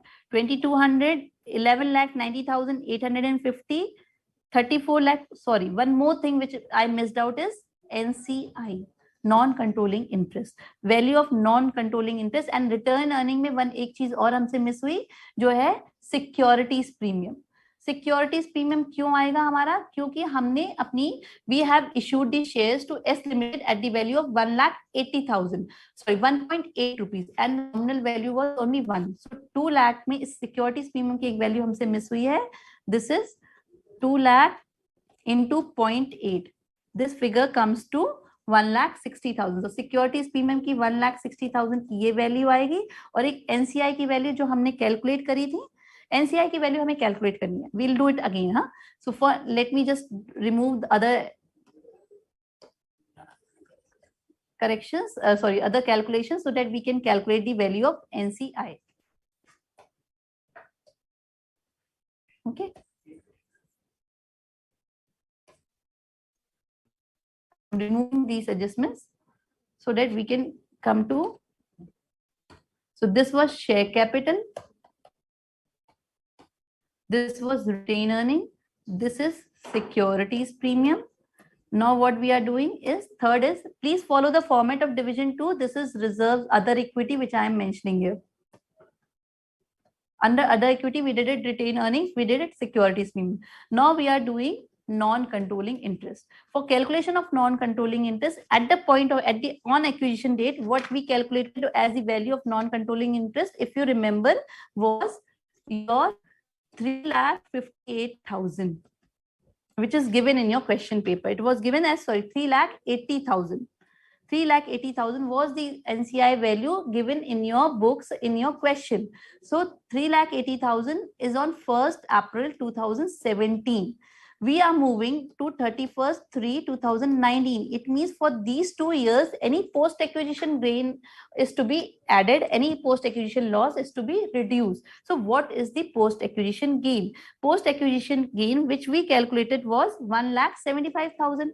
Out of 1,75,000, we added the increase in the, we added the share of, from this we reduced the additional depreciation. We arrived at 95,000. This 95,000 was further divided into 80 and 20. So 20 was whatever happened. So 95,000 ka 20%, that is 19,000 we added to the value of NCI. However, NCI has to also bear the share of impairment of goodwill. So impairment of goodwill was by 2,58,000. इसका 20% भी इनको bear करना पड़ेगा. So 3,58,000 into 20% comes to 71,600. This is the loss which is to be borne by NCI. So when we reduce this, sorry, I think I have done some wrong calculation. 2,58,000 into 20% appears to 51,000. So it is 51,600. So my part, calculation mistake. Okay. 51,600. So what is the value of NCI on 31st 3/19 is equal to 3,80,000 plus 19,000 share of post-acquisition gain for 2 years minus 51,600 share of impairment of goodwill. So this appears to your, this comes to your 3,47,400. This 3,47,400 will appear here as NCI value 3,47,400. So now we are having in total share capital, we are having other equity, which is in the form of retained earning and securities premium. We are having non-controlling interest. Then we are having this as non-controlling liabilities, and then, non-current liabilities and current liabilities. So sum total of this appears to 96,52,000. We can have a calculation also. 22 lakh plus 11,90,850 plus 1,60,000 plus 3,47,400 plus 34 lakh and then 23,53,750. It appears to 96,52,000. So these were the points to be taken care of. Few things which students missed out was, let me just clear it and now give you what was the observation by the examiners on this. We have solved this question. Let me take the query and then we'll move on to the observations of the examiners on this question. Okay.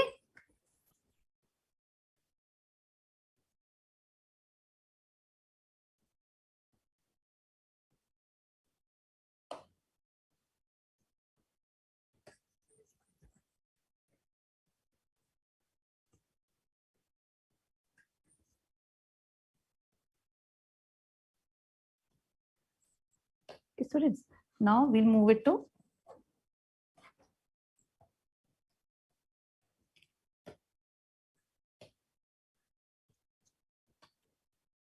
let me take up the queries.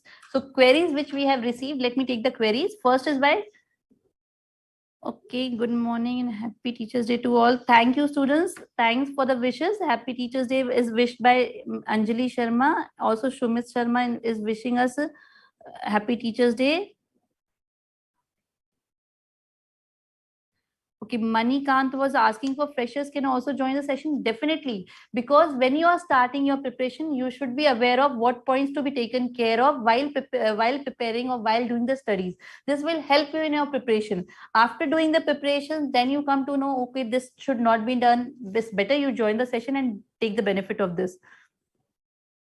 Kindly please change the slide to Ind AS 101. Okay, I did it. That was my mistake, but later point of time, I did it. These amendments have already been shared by you. It is given in your BoS knowledge portal also, which I have explained the amendments which I have covered in this session. It is given in your BoS knowledge portal. It is also forming part of your RTP for November 2022, which has been uploaded on the website.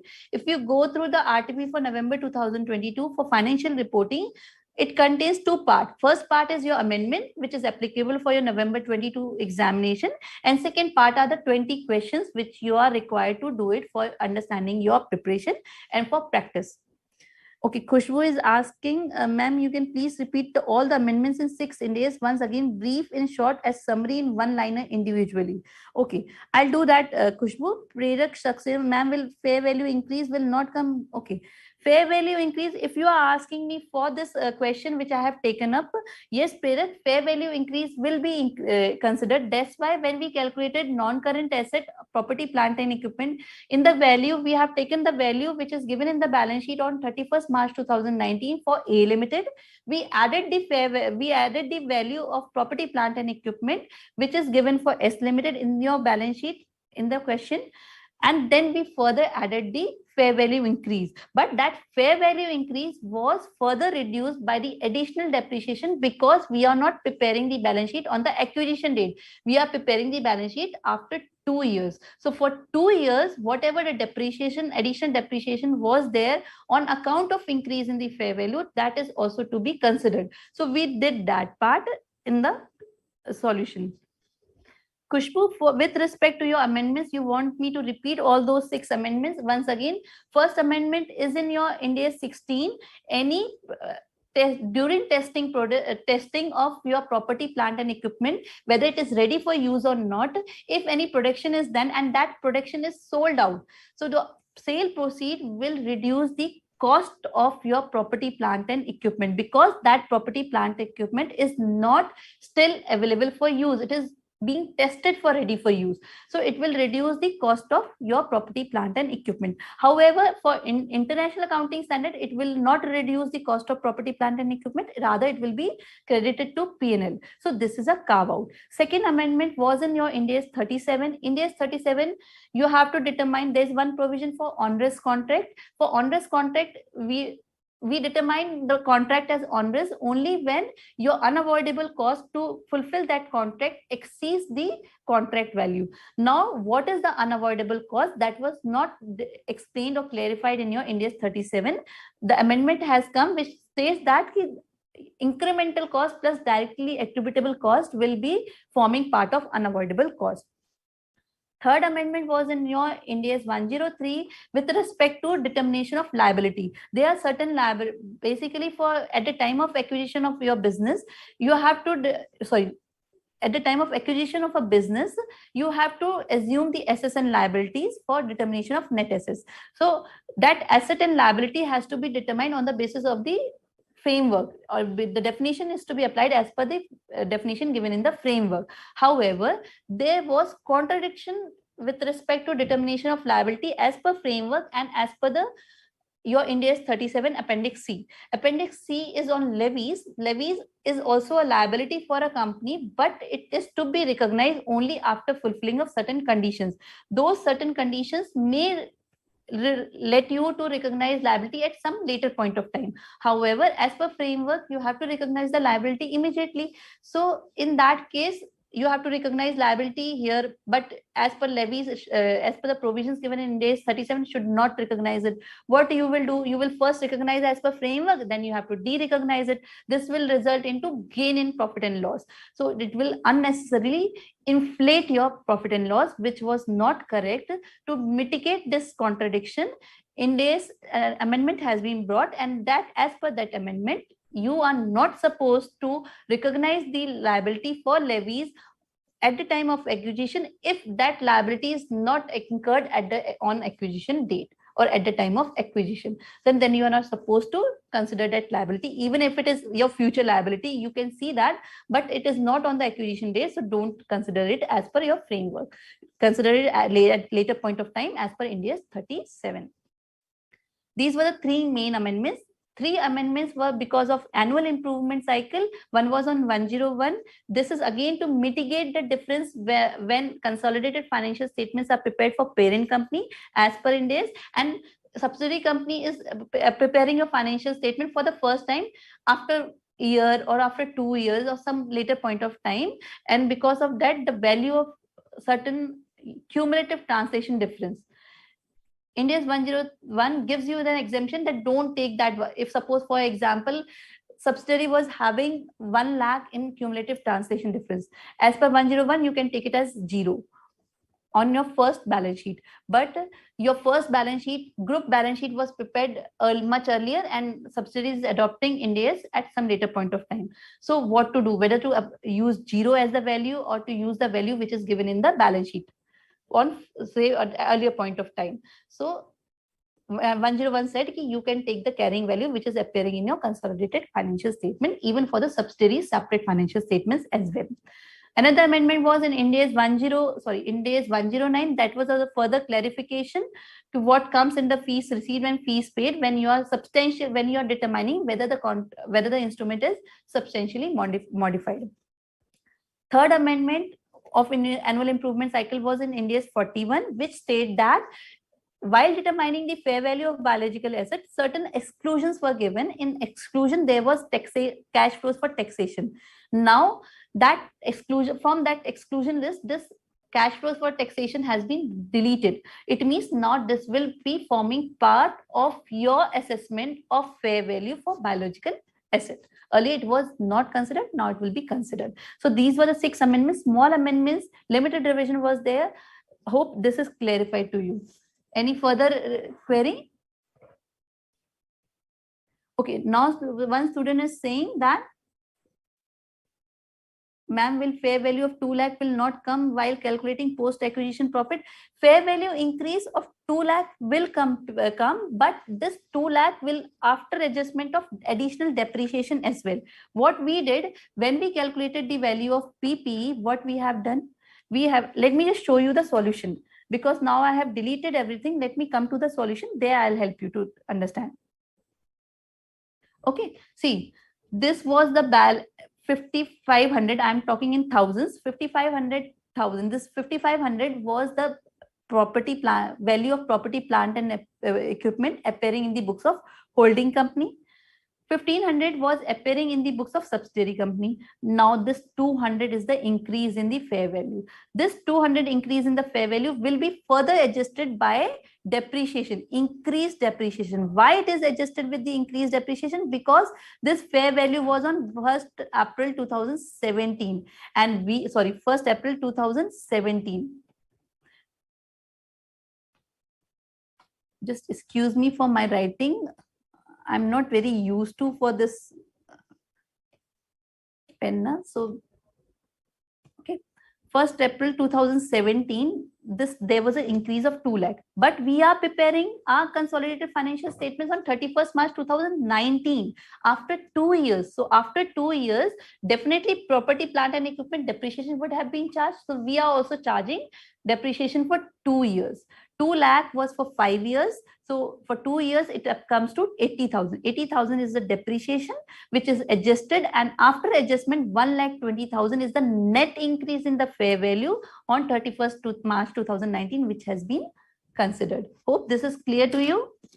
Next question was,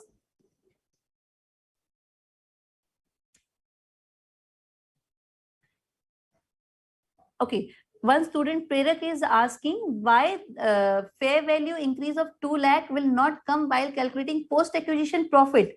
We only took additional depreciation and ignored fair value increase. No, beta, it is not like that. This additional depreciation of 80,000 has reduced to 2 lakh rupees. Now, this was at the calculation of PP. Now, student is asking at the time of calculation of post-acquisition profit. So, we'll move on to that post-acquisition profit also. See here. This is the calculation of post-acquisition profit. 1400 is appearing on 31st March 2019 in the balance sheet of individual balance sheet of A Limited, which we have taken. I'm taking for subsidiary, I'm doing the calculation, okay, so that you are able to understand it. 300 was appearing in the books of subsidiary limited on 31st March 19. This includes 1,25,000 pre-acquisition part. We removed that. We came to 1,75,000. From this 1,75,000, we have to make two adjustments. One adjustment was additional depreciation, 80,000, and another adjustment was 2,58,000 for, this was for additional depreciation, and this was for impairment of goodwill. Fine. So total came to 175 minus 80 minus 2,58,000 appeared to negative figure of 1,63,000. 1,63,000 is a post-acquisition loss. This is post-acquisition loss. Okay.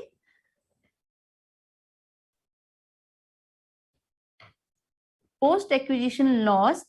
Now this post-acquisition loss will further divided into your 80% and 20%. 80% we have considered here as this. Now student, what you are asking, I got your point, is that you are saying why we have not added this 2 lakh rupees, that is an increase in the fair value, that is retained earning which you are talking about. That increase of 2 lakh of retained fair value is not a post-acquisition increase of fair value. This is that 2 lakh is pre-acquisition fair value, increase in the fair value of property, plant and equipment, and any increase of pre-acquisition fair value will form a part of your calculation of goodwill, not forming part of your post-acquisition profit and loss. I hope that is clear. 2 lakh, which is an increase in the fair value of property, plant and equipment, will not be considered in your post-acquisition profit because that is not a post-acquisition item. It is a pre-acquisition item. So pre-acquisition item, if you go up, you will find I have added here in your calculation of goodwill. This is the value.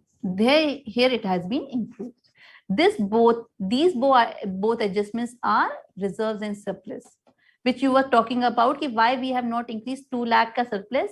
बेटा ये आपको ध्यान रखना है, ये 2 lakh है reserves and surplus का part, but this reserve and surplus is not post acquisition. This is pre acquisition. That's why it has been considered for your calculation of goodwill and not for your post acquisition part.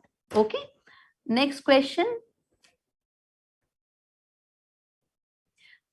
Students, okay. Prerak, I hope this is clear to you now.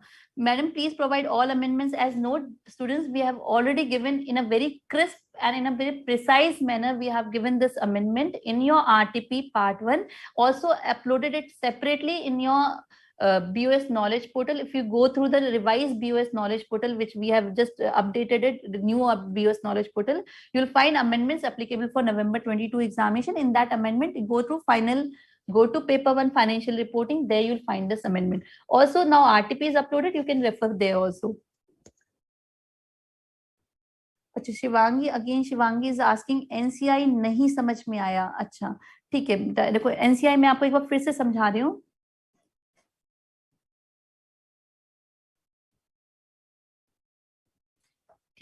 As per information, 3,80,000 was the NCI value which is given in your question. This is the NCI as per fair value on 1st April 2017. We are talking about 31st March 2019. We have to find out the value of non-controlling interest on 31st March 2019. So it means from 1st April 2017 to 31st March 2019, we have to include certain adjustments. What are these adjustments? First adjustment is of this PP and second adjustment is of impairment. So 3,80,000 में हमने पहली adjustment क्या करी? सबसे पहले हमने इसमें post acquisition profit add किया. पोस्ट एक्विजिशन प्रॉफिट हमारे पास कितना था? 1,75,000 का. आप चाहें तो उसमें पहले 1,75,000 का 20% ले लीजिए, या इस 1,75,000 में जो 80,000 का एडिशनल डेप्रिसिएशन आपने 2 साल में चार्ज किया उसको माइनस करने के बाद 95,000 का 20% ले लीजिए, यानी कि 19,000 आप प्लस कर दीजिए. ठीक है, तो आपको ये पोस्ट एक्विजिशन प्रॉफिट आपने ऐड कर लिया, आपको यहाँ पे मिल गया 3,99,000. पर ये 3,99,000 में इसको भाई एनसीआई को भी इम्पेयरमेंट ऑफ गुडविल भी तो बेयर करना पड़ेगा, तो 20% ऑफ इम्पेयरमेंट ऑफ गुडविल भी बेयर करेगा. आपकी इम्पेयरमेंट ऑफ गुडविल हुई थी 2,58,000 की, उसका 20% ऑफ निकाला आपने, तो आपकी वैल्यू आ गई इसमें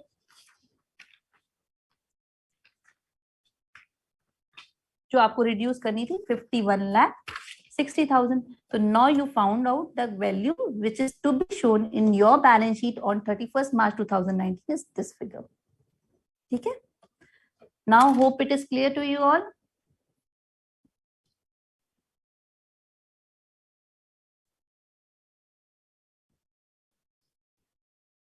Can I left a topic which I never able to understand, like financial instruments?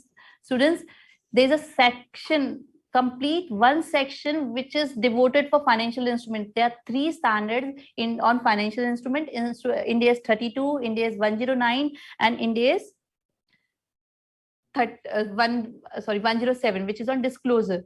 Of these 3 standards form one section. So if you are ignoring financial instrument, it means you are ignoring one section, and ignoring one section means you are ignoring completely 10% to 20% weightage. 20% of 120 marks means 24 marks. So your question for financial instrument, minimum of 12 marks and maximum of 24 marks will be asked in the examination. And if you are leaving financial instrument, it means you are leaving 12 marks. Without preparation you will go definitely. एक तो exam में कई बार होता है कि बच्चों को लेंदी लगता है पेपर, इसलिए कुछ छूट जाता है. एक आपने नहीं प्रिपेयर किया, उसके कारण से आपको छोड़ना पड़ा, तो आप तो और अपना रिड्यूस करें ना, तो पूरा पढ़ के जाना एडवाइजेबल है. हाँ, however, since you are standing in the month of September and financial instrument is a big topic, so what I'm assuming that you have studied this chapter once, but you are not able to understand. Agreed. Financial instrument is a very technical topic and it requires at least 3 rounds of study to understand thoroughly, to understand properly, so that you can appear in the examination. What I will advise you that there are certain 2 common topics which appear in your financial statements in examination. One is of compound financial instrument. That is an easy concept. You can go through that, prepare that. Second is comprehensive illustration and tester knowledge questions, which are given at the end of the study material for this financial instrument. Please prepare those questions. at least you'll be able to do something, because more or less in the examination from those topics only questions are appearing, either from compound financial instrument or from your loans, which is amortized table, present value you have to calculate, then have to amortize, calculate the finance cost, which is in your comprehensive financial which is given in your comprehensive illustration and also in your test or knowledge part. So if you practice those questions, that will also help you to a great extent in while if some question appears in your examination. Okay.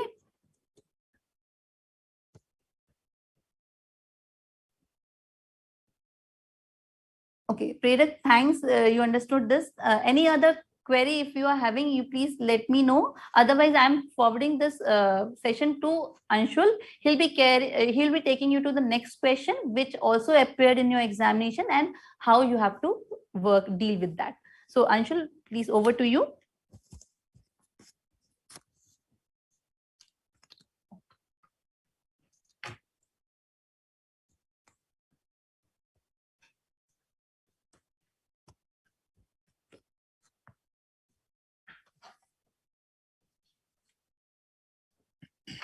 So good afternoon, students.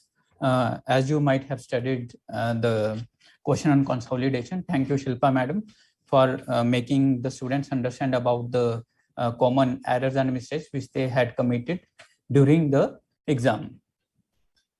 So now we will be taking another question of examination that appeared in the January 2021 examination. And this question relates to Ind AS 115. The basic purpose behind solving this question is to make sure that the students, the kind of mistakes which they had committed during that exam, they don't repeat such kind of similar mistakes in future. Although you may not be having such kind of question again in the examination. However, you will come to know the common things or common errors or the psychological things which the students generally commit during the examination. Okay, so we will look at those small and big mistakes, and then you can accordingly prepare your strategy for the exams. And whenever you are solving the questions on an independent basis, or even when you are appearing in the mock test papers, then you have to consider those things, and so that when you are appearing for the final examinations, you can secure maximum marks. Okay. So first of all, this question is being opened in front of you. That came in January 2021. Okay, this question was of 12 marks, and the general performance of the candidates was not so good with respect to this question. So where the students committed mistakes, we will go through those mistakes. Okay, so first we go through the requirements of the question. A Limited is a company which is in the business of manufacturing engineering machines. The business of the company is to manufacture engineering machines and to provide after-sales service. As we know, students, whenever we are doing the question of Ind AS 115 or even any other Ind AS, the basic framework of that particular Ind AS should come in our mind. Okay, when solving that question. For example, in Ind AS 115, what we are required to do? The 5-step model should be there in our mind. As per those 5-step models, step 1 says you have to identify the contract with the customer. Step 2, what is the step 2? You have to identify the performance obligations in the contract. And in 3rd step, you have to determine the transaction price. And in 4th step, what you have to do?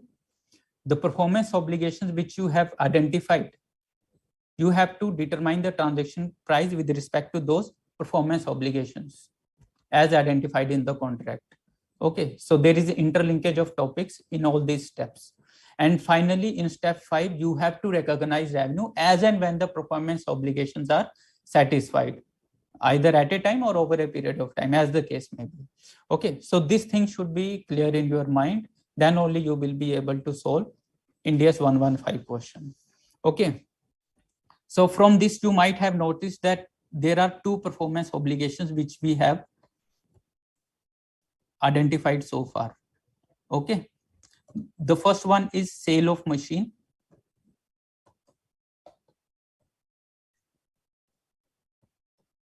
And the second one is rendering of services. Although this is not the part of the formal solution, but we are just going through the question so that we can correlate it with the rest of the question when we are solving it. So the company entered into a contract with Mr. Anik to supply and install a machine. Mr. Anik is the customer.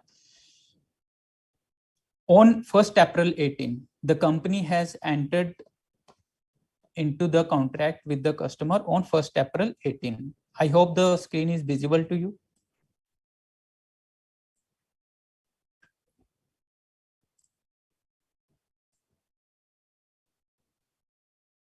Okay, on 1st April 18, the contract has been entered into. And further, the company will service this machine on 30th September 18 and 1st April 19 on 2 occasions. Okay, on 2 occasions, on 30th September 18 and on 1st April 19, the company would service the machine to the customer. Okay. The cost of manufacturing the machine to A Limited was 1,60,000. What does it imply? It implies that when the machine was manufactured for the company, this production is in the normal course of business. So obviously, this item would have been shown in the books as inventory. So when the machine would be sold, the inventory would be credited by 1,60,000. So this thing should be clear in your mind. One should develop and course in these facts. When you are reading the question will be easier for you when you are answering it. Okay. So it is possible for a customer to purchase both the machine and the maintenance service separately. Okay, this information is also required for us because we have been given the standalone selling price of the question. We will see it later on. Okay, so Mr. Anik is contractually obliged to pay 4 lakh on 1st April 19. Please see the date. Here also the students had committed the mistake. On 1st April 19, the customer would pay the amount. It implies the customer is purchasing the machine on credit as on 1st April 2018. Okay. So the prevailing rate for 1 year credit granted to trade customers in the industry is 5% per 6-month period. Why we have been given this information? Maybe because there is an element of time value of money involved in the question. So whenever there is financing component involved in the question, then you have to bifurcate it from the cash price of the machine and then recognize it as finance income. Please also note this one thing which the student had committed the mistake. There, the rate is given as 5% per 6-month period. However, many of the candidates have taken this rate as 5% per annum, which is wrong. So you have to be very careful that whenever you are reading the question, you have to see the question's requirements carefully.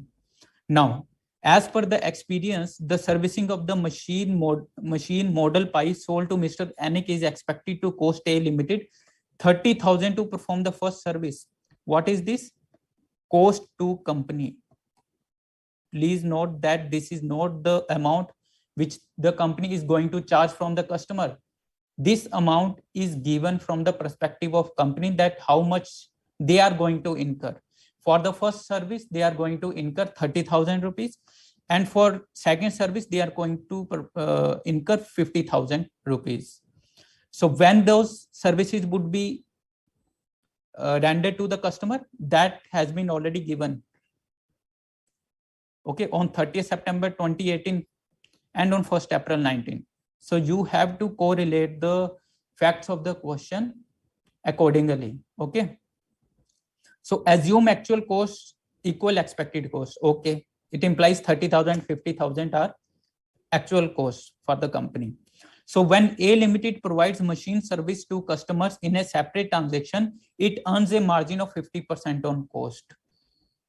So what we have been given is for first service, the cost to the company is 30,000. And for second service, the cost to the company is how much? 50,000. So when we add the margin of 50%, then we will get 45,000 with respect to first service. And with respect to second service, we would get 75,000. So these are the standalone selling prices of the service component. Okay. So why we require such kind of things in the question? Why? Because what does standalone selling price generally refer to? Okay, the price at which an entity would sell a promised good or service separately to a customer. If the customer would not have purchased the machine together, then at what rate this service would have been available to a customer on independent basis. Okay, and that price comes to 45,000 for first service and 75,000 for the second service. Okay. And as we know, what is transaction price? The amount of consideration which an entity expects to entitled in exchange for transferring goods or service to a customer. Okay. So in this case, for service, we have calculated that amount. Now, when A Limited provides machine service to customers in a separate transaction, it earns a margin of 50% on cost. On 1st April 2018, the cash selling price of the machine is 251,927. What does it imply? The cash price of the machine is 251,927. Okay, this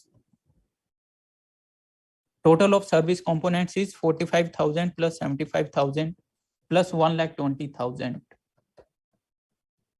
Okay, so 251,927 plus 1,20,000, it comes to around 371,927. However, you please note that the customer is required to pay 4 lakh on 1st April 19. Although the total of these components is coming 371,927, it implies that there is factor of time value of money involved in the question. Since the customer is purchasing the machine on credit, so it implies that for the purpose of deferment, the company is also charging the interest element from the customer. That is included in 4 lakh. Okay, so the information which we were earlier given of 5%, that we have to use while solving the question. Okay, with respect to 251,927, because this is the initial recognition price with respect to sale of machine. The promised sale, supply of machine, model, pi, and maintenance service are satisfactorily carried out in time by the company. Okay.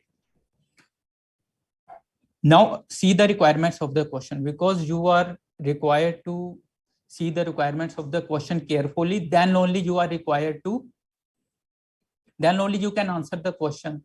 Because it is seen that when the students answer the question, they generally do not see the requirements and they start elaborating about the question in a very random manner. Such kind of practice will not fetch you the required marks. The reason being, this information has been asked you in certain parts. So you are also required to sync the answer as per the question requirements. You cannot answer all the requirements in one part. Even if you give some extra information, that is not going to serve the purpose. Answer what has been asked in the question. For example, in first part, what you have been told to do: segregate the components of the transaction that A Limited shall apply to the revenue recognition criteria. As we have seen in this question, there were 3 components involved in the question. One was sale of machine. The second one was rendering of services.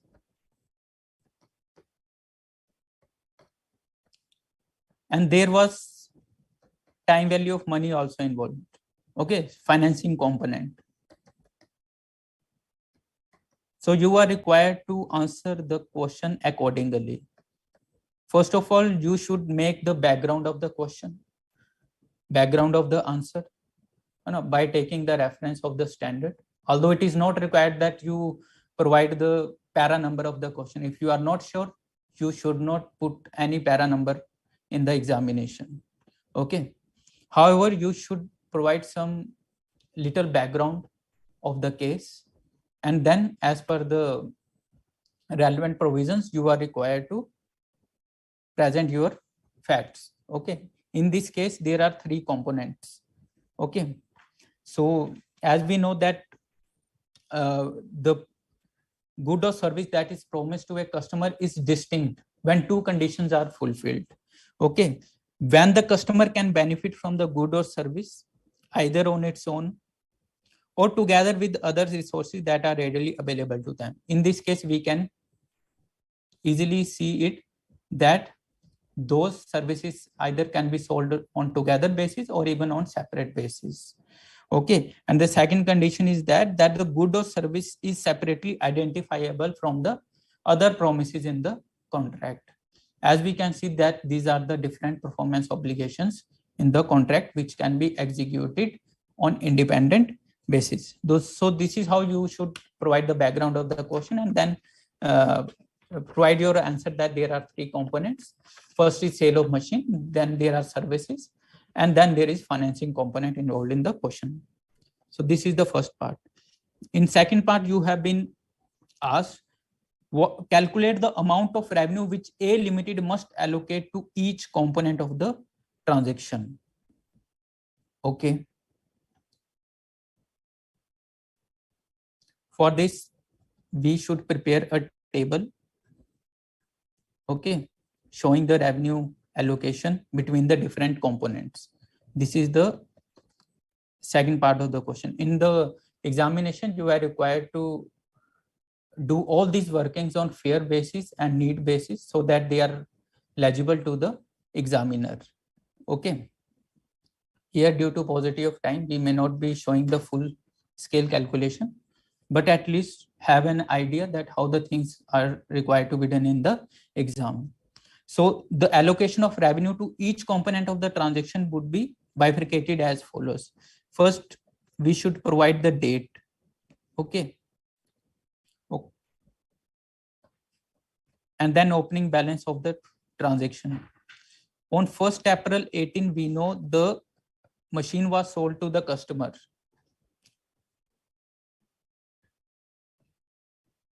Check whether any finance income is there, because that finance income is required to be calculated on the opening balance. If there is component of service, then you have to write here. For service component, you have to write the transaction price here. If any payment has been received, that would come there.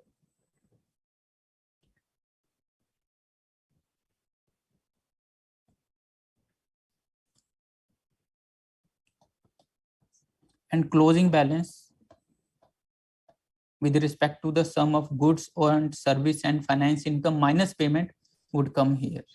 Okay. On 1st April 18, as we know, there was no outstanding balance with respect to the customer. Also, there is no question of finance income. Yes, the goods, the cash selling price of the goods, that is the machine, was of how much? Please write. It is 251,927.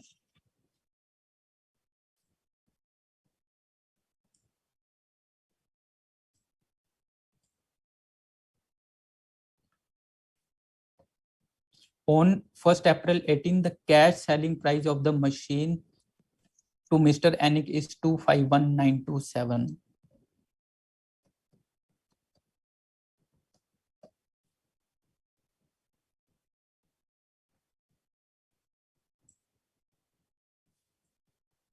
Okay. On 1st April 18, there was no component of service involved. There was no payment. Okay. So the closing balance as on 1st April 18 would have been 251,927. This is the amount which the customer has to pay to the company. Okay. As per the revenue recognition criteria, we are required to record it in our books. Okay. And then on 30th September 18, as we have been given in the question, on 30th September 18, there is first service with respect to the machine. What was the amount with respect to first service? 30,000. That is the cost to the company plus 50% margin. 45,000 is the standalone selling price. So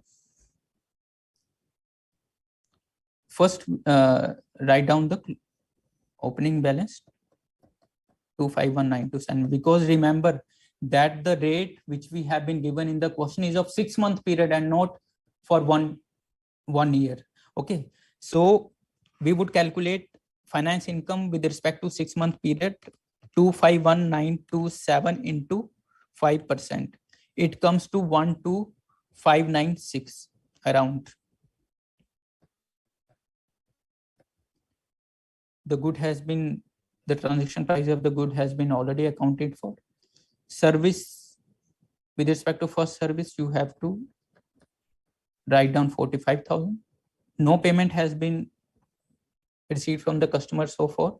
So when we add this and this, how much amount we will get? 92 plus 12596 plus 45,000. It comes to 309,523. Okay, and then we come to 31 March 19, because at this moment second service has been performed, and further with respect to financing transaction there has been incurred 6-month period. So 309,523 into 5%, it comes to 15,476. Okay, or 1,477.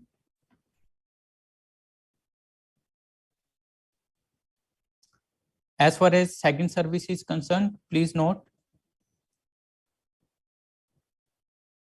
it is on 1st April 19. Please note this is not on 31st March 19.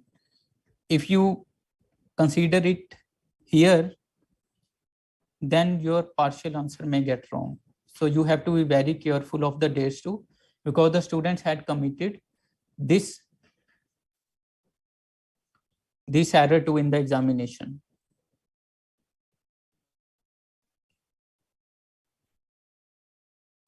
So any payment has been collected on 31st March 19? No, because that payment has been collected on 1st April 19.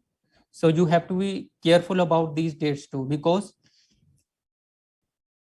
as you can see in fourth part of the question, you are required to show how much revenue is to be presented for 31st March 19 and for the period ending 31st March 20. If you allocate 75,000 to 31st March 19, then this would come in this period, and that would be wrong with respect to fourth part of the question. So be very careful about the dates, because the students had committed mistakes in this part also. Okay. So the closing balance which we would get would be 309,523 plus 15477, 3,25,000. Okay. And on 1st April 19, that is after 1 day,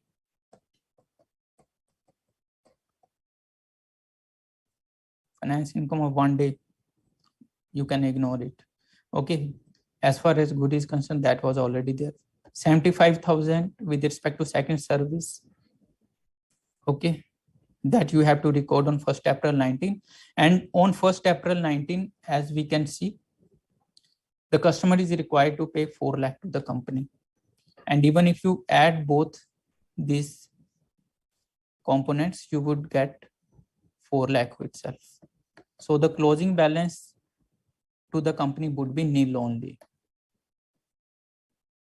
Okay. So this is how the amount of revenue is to be allocated to the each component of the transaction, good, service, or finance income. And even the respective dates have been mentioned against the respective components. Okay, so first and second part of the question has been solved. So we would also solve the fourth part of the question, which says how much revenue is to be presented in the financial statements for 31st March 19, that is 2018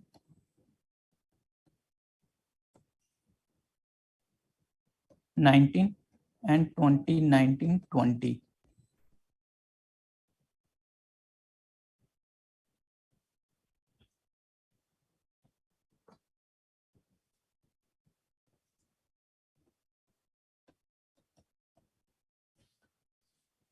Okay, so as we know that the goods were sold on 1st April 18, the control was transferred at that time. No? 251927 sale of goods. With respect to services, maintenance services, only 45,000 would come. Okay, first that would come in the financial year 1920, 75,000.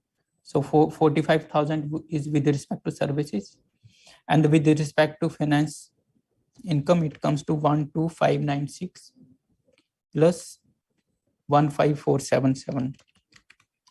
It comes to 28073. So this much amount, that is 3,25,000, would be shown in the statement of profit and loss. Okay, this would be revenue with respect to sale of goods, this would be revenue with respect to rendering of services, and this would be the finance income.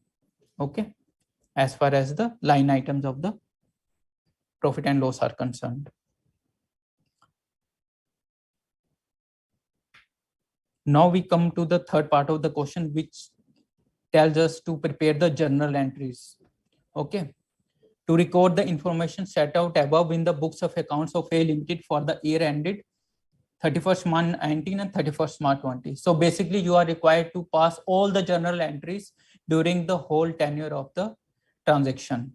Okay, so you have not been given to provide the journal entries for the specific period only. Oh, no, for whole 2 periods you are required to pass the journal entries. From the very beginning, what entry you will pass. Okay, so when there is sale of machine, what would you do on 1st April 18?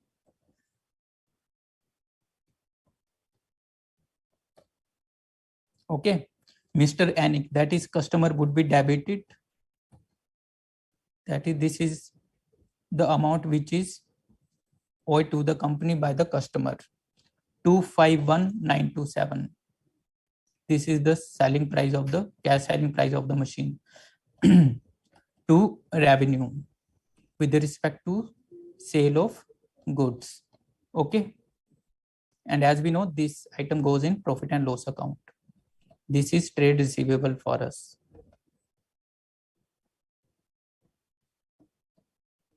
In examination, you are also required to put the narration. However, if you have limited time, you can manage the time accordingly. And thereafter,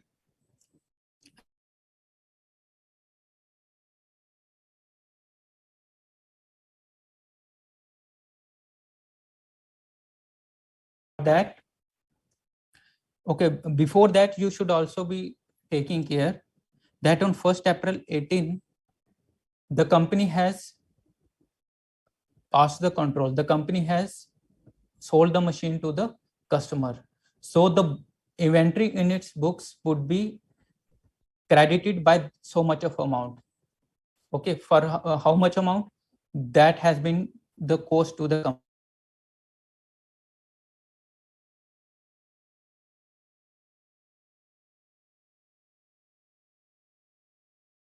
60,000, and inventory would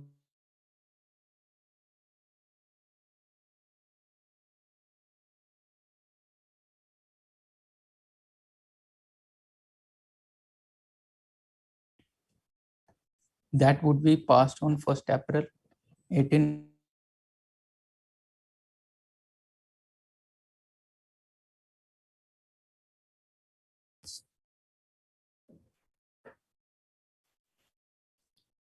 customer would again be debited with respect to the significant financing component for by how much amount? 12596. See, if you have prepared the table with respect to allocation of revenue for different components, it will be very easy for you to pass the journal entries. Even in the question in the exam, if you have not been told to pass the to show the revenue table, you can prepare it as a working note, and on the basis of that you can pass the journal entries. In this way your answer would get solved in a shorter period of time, and you will have the better clarity in terms of presentation. So Mr. Anik would again be debited by 12596, and finance income would be credited. And as we know, finance income goes in the statement of profit and loss account.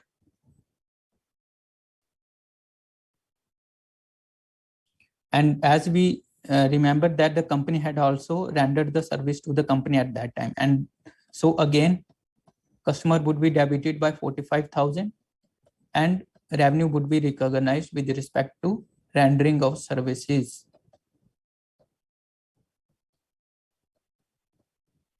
Just remember when we are required to recognize the revenue. Okay, as and when the performance obligations are satisfied. So over a period of time, we are required to recognize the revenue accordingly. So on 30th September 18, this much of entry would be passed. But besides that, as we remember, the company had also incurred some cost with respect to those services. That cost was 30,000 with respect to service, first service. Okay. So you have to credit the cash or payable as the case may be. And then again on 31 March 19, Mr. Anik would be debited with respect to the finance income. How much amount that would be?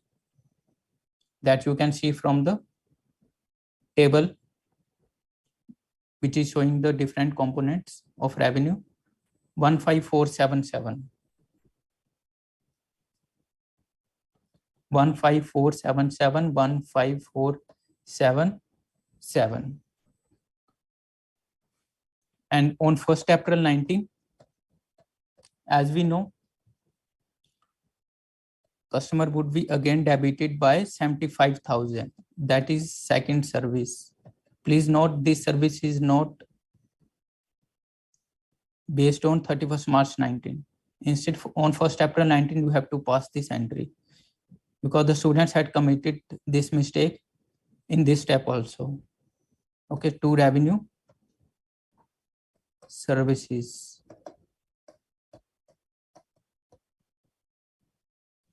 And as per the commitment by the customer, on 1st April 19, he would be giving the amount of 4 lakh to the company. Okay. We can also see it from the table. On 4 lakh, the company has received the amount.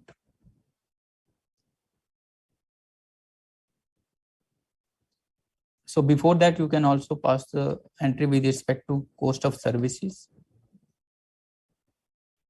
That would be 50,000 to cash or payable as the case may be.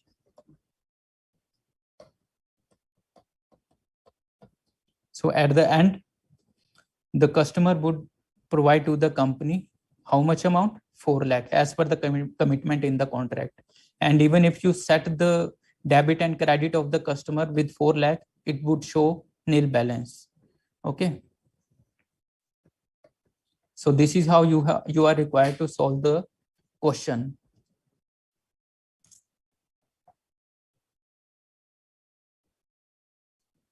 So this is how you are required to solve the problems whenever there is a problem which involves different performance obligations or different components. So for your convenience, you can prepare a table, and accordingly on the basis of computations which you have arrived through those tables, you can pass the general entries, or you can also make your conclusions or analysis as you might have been asked in the question. Okay, so as per the requirements of the question, you are required to pass your, you are required to answer your question. Suppose even if you have done the right question, but if you have not considered the requirements, you may not carry the required marks. You may not be fetching the maximum marks as you deserve.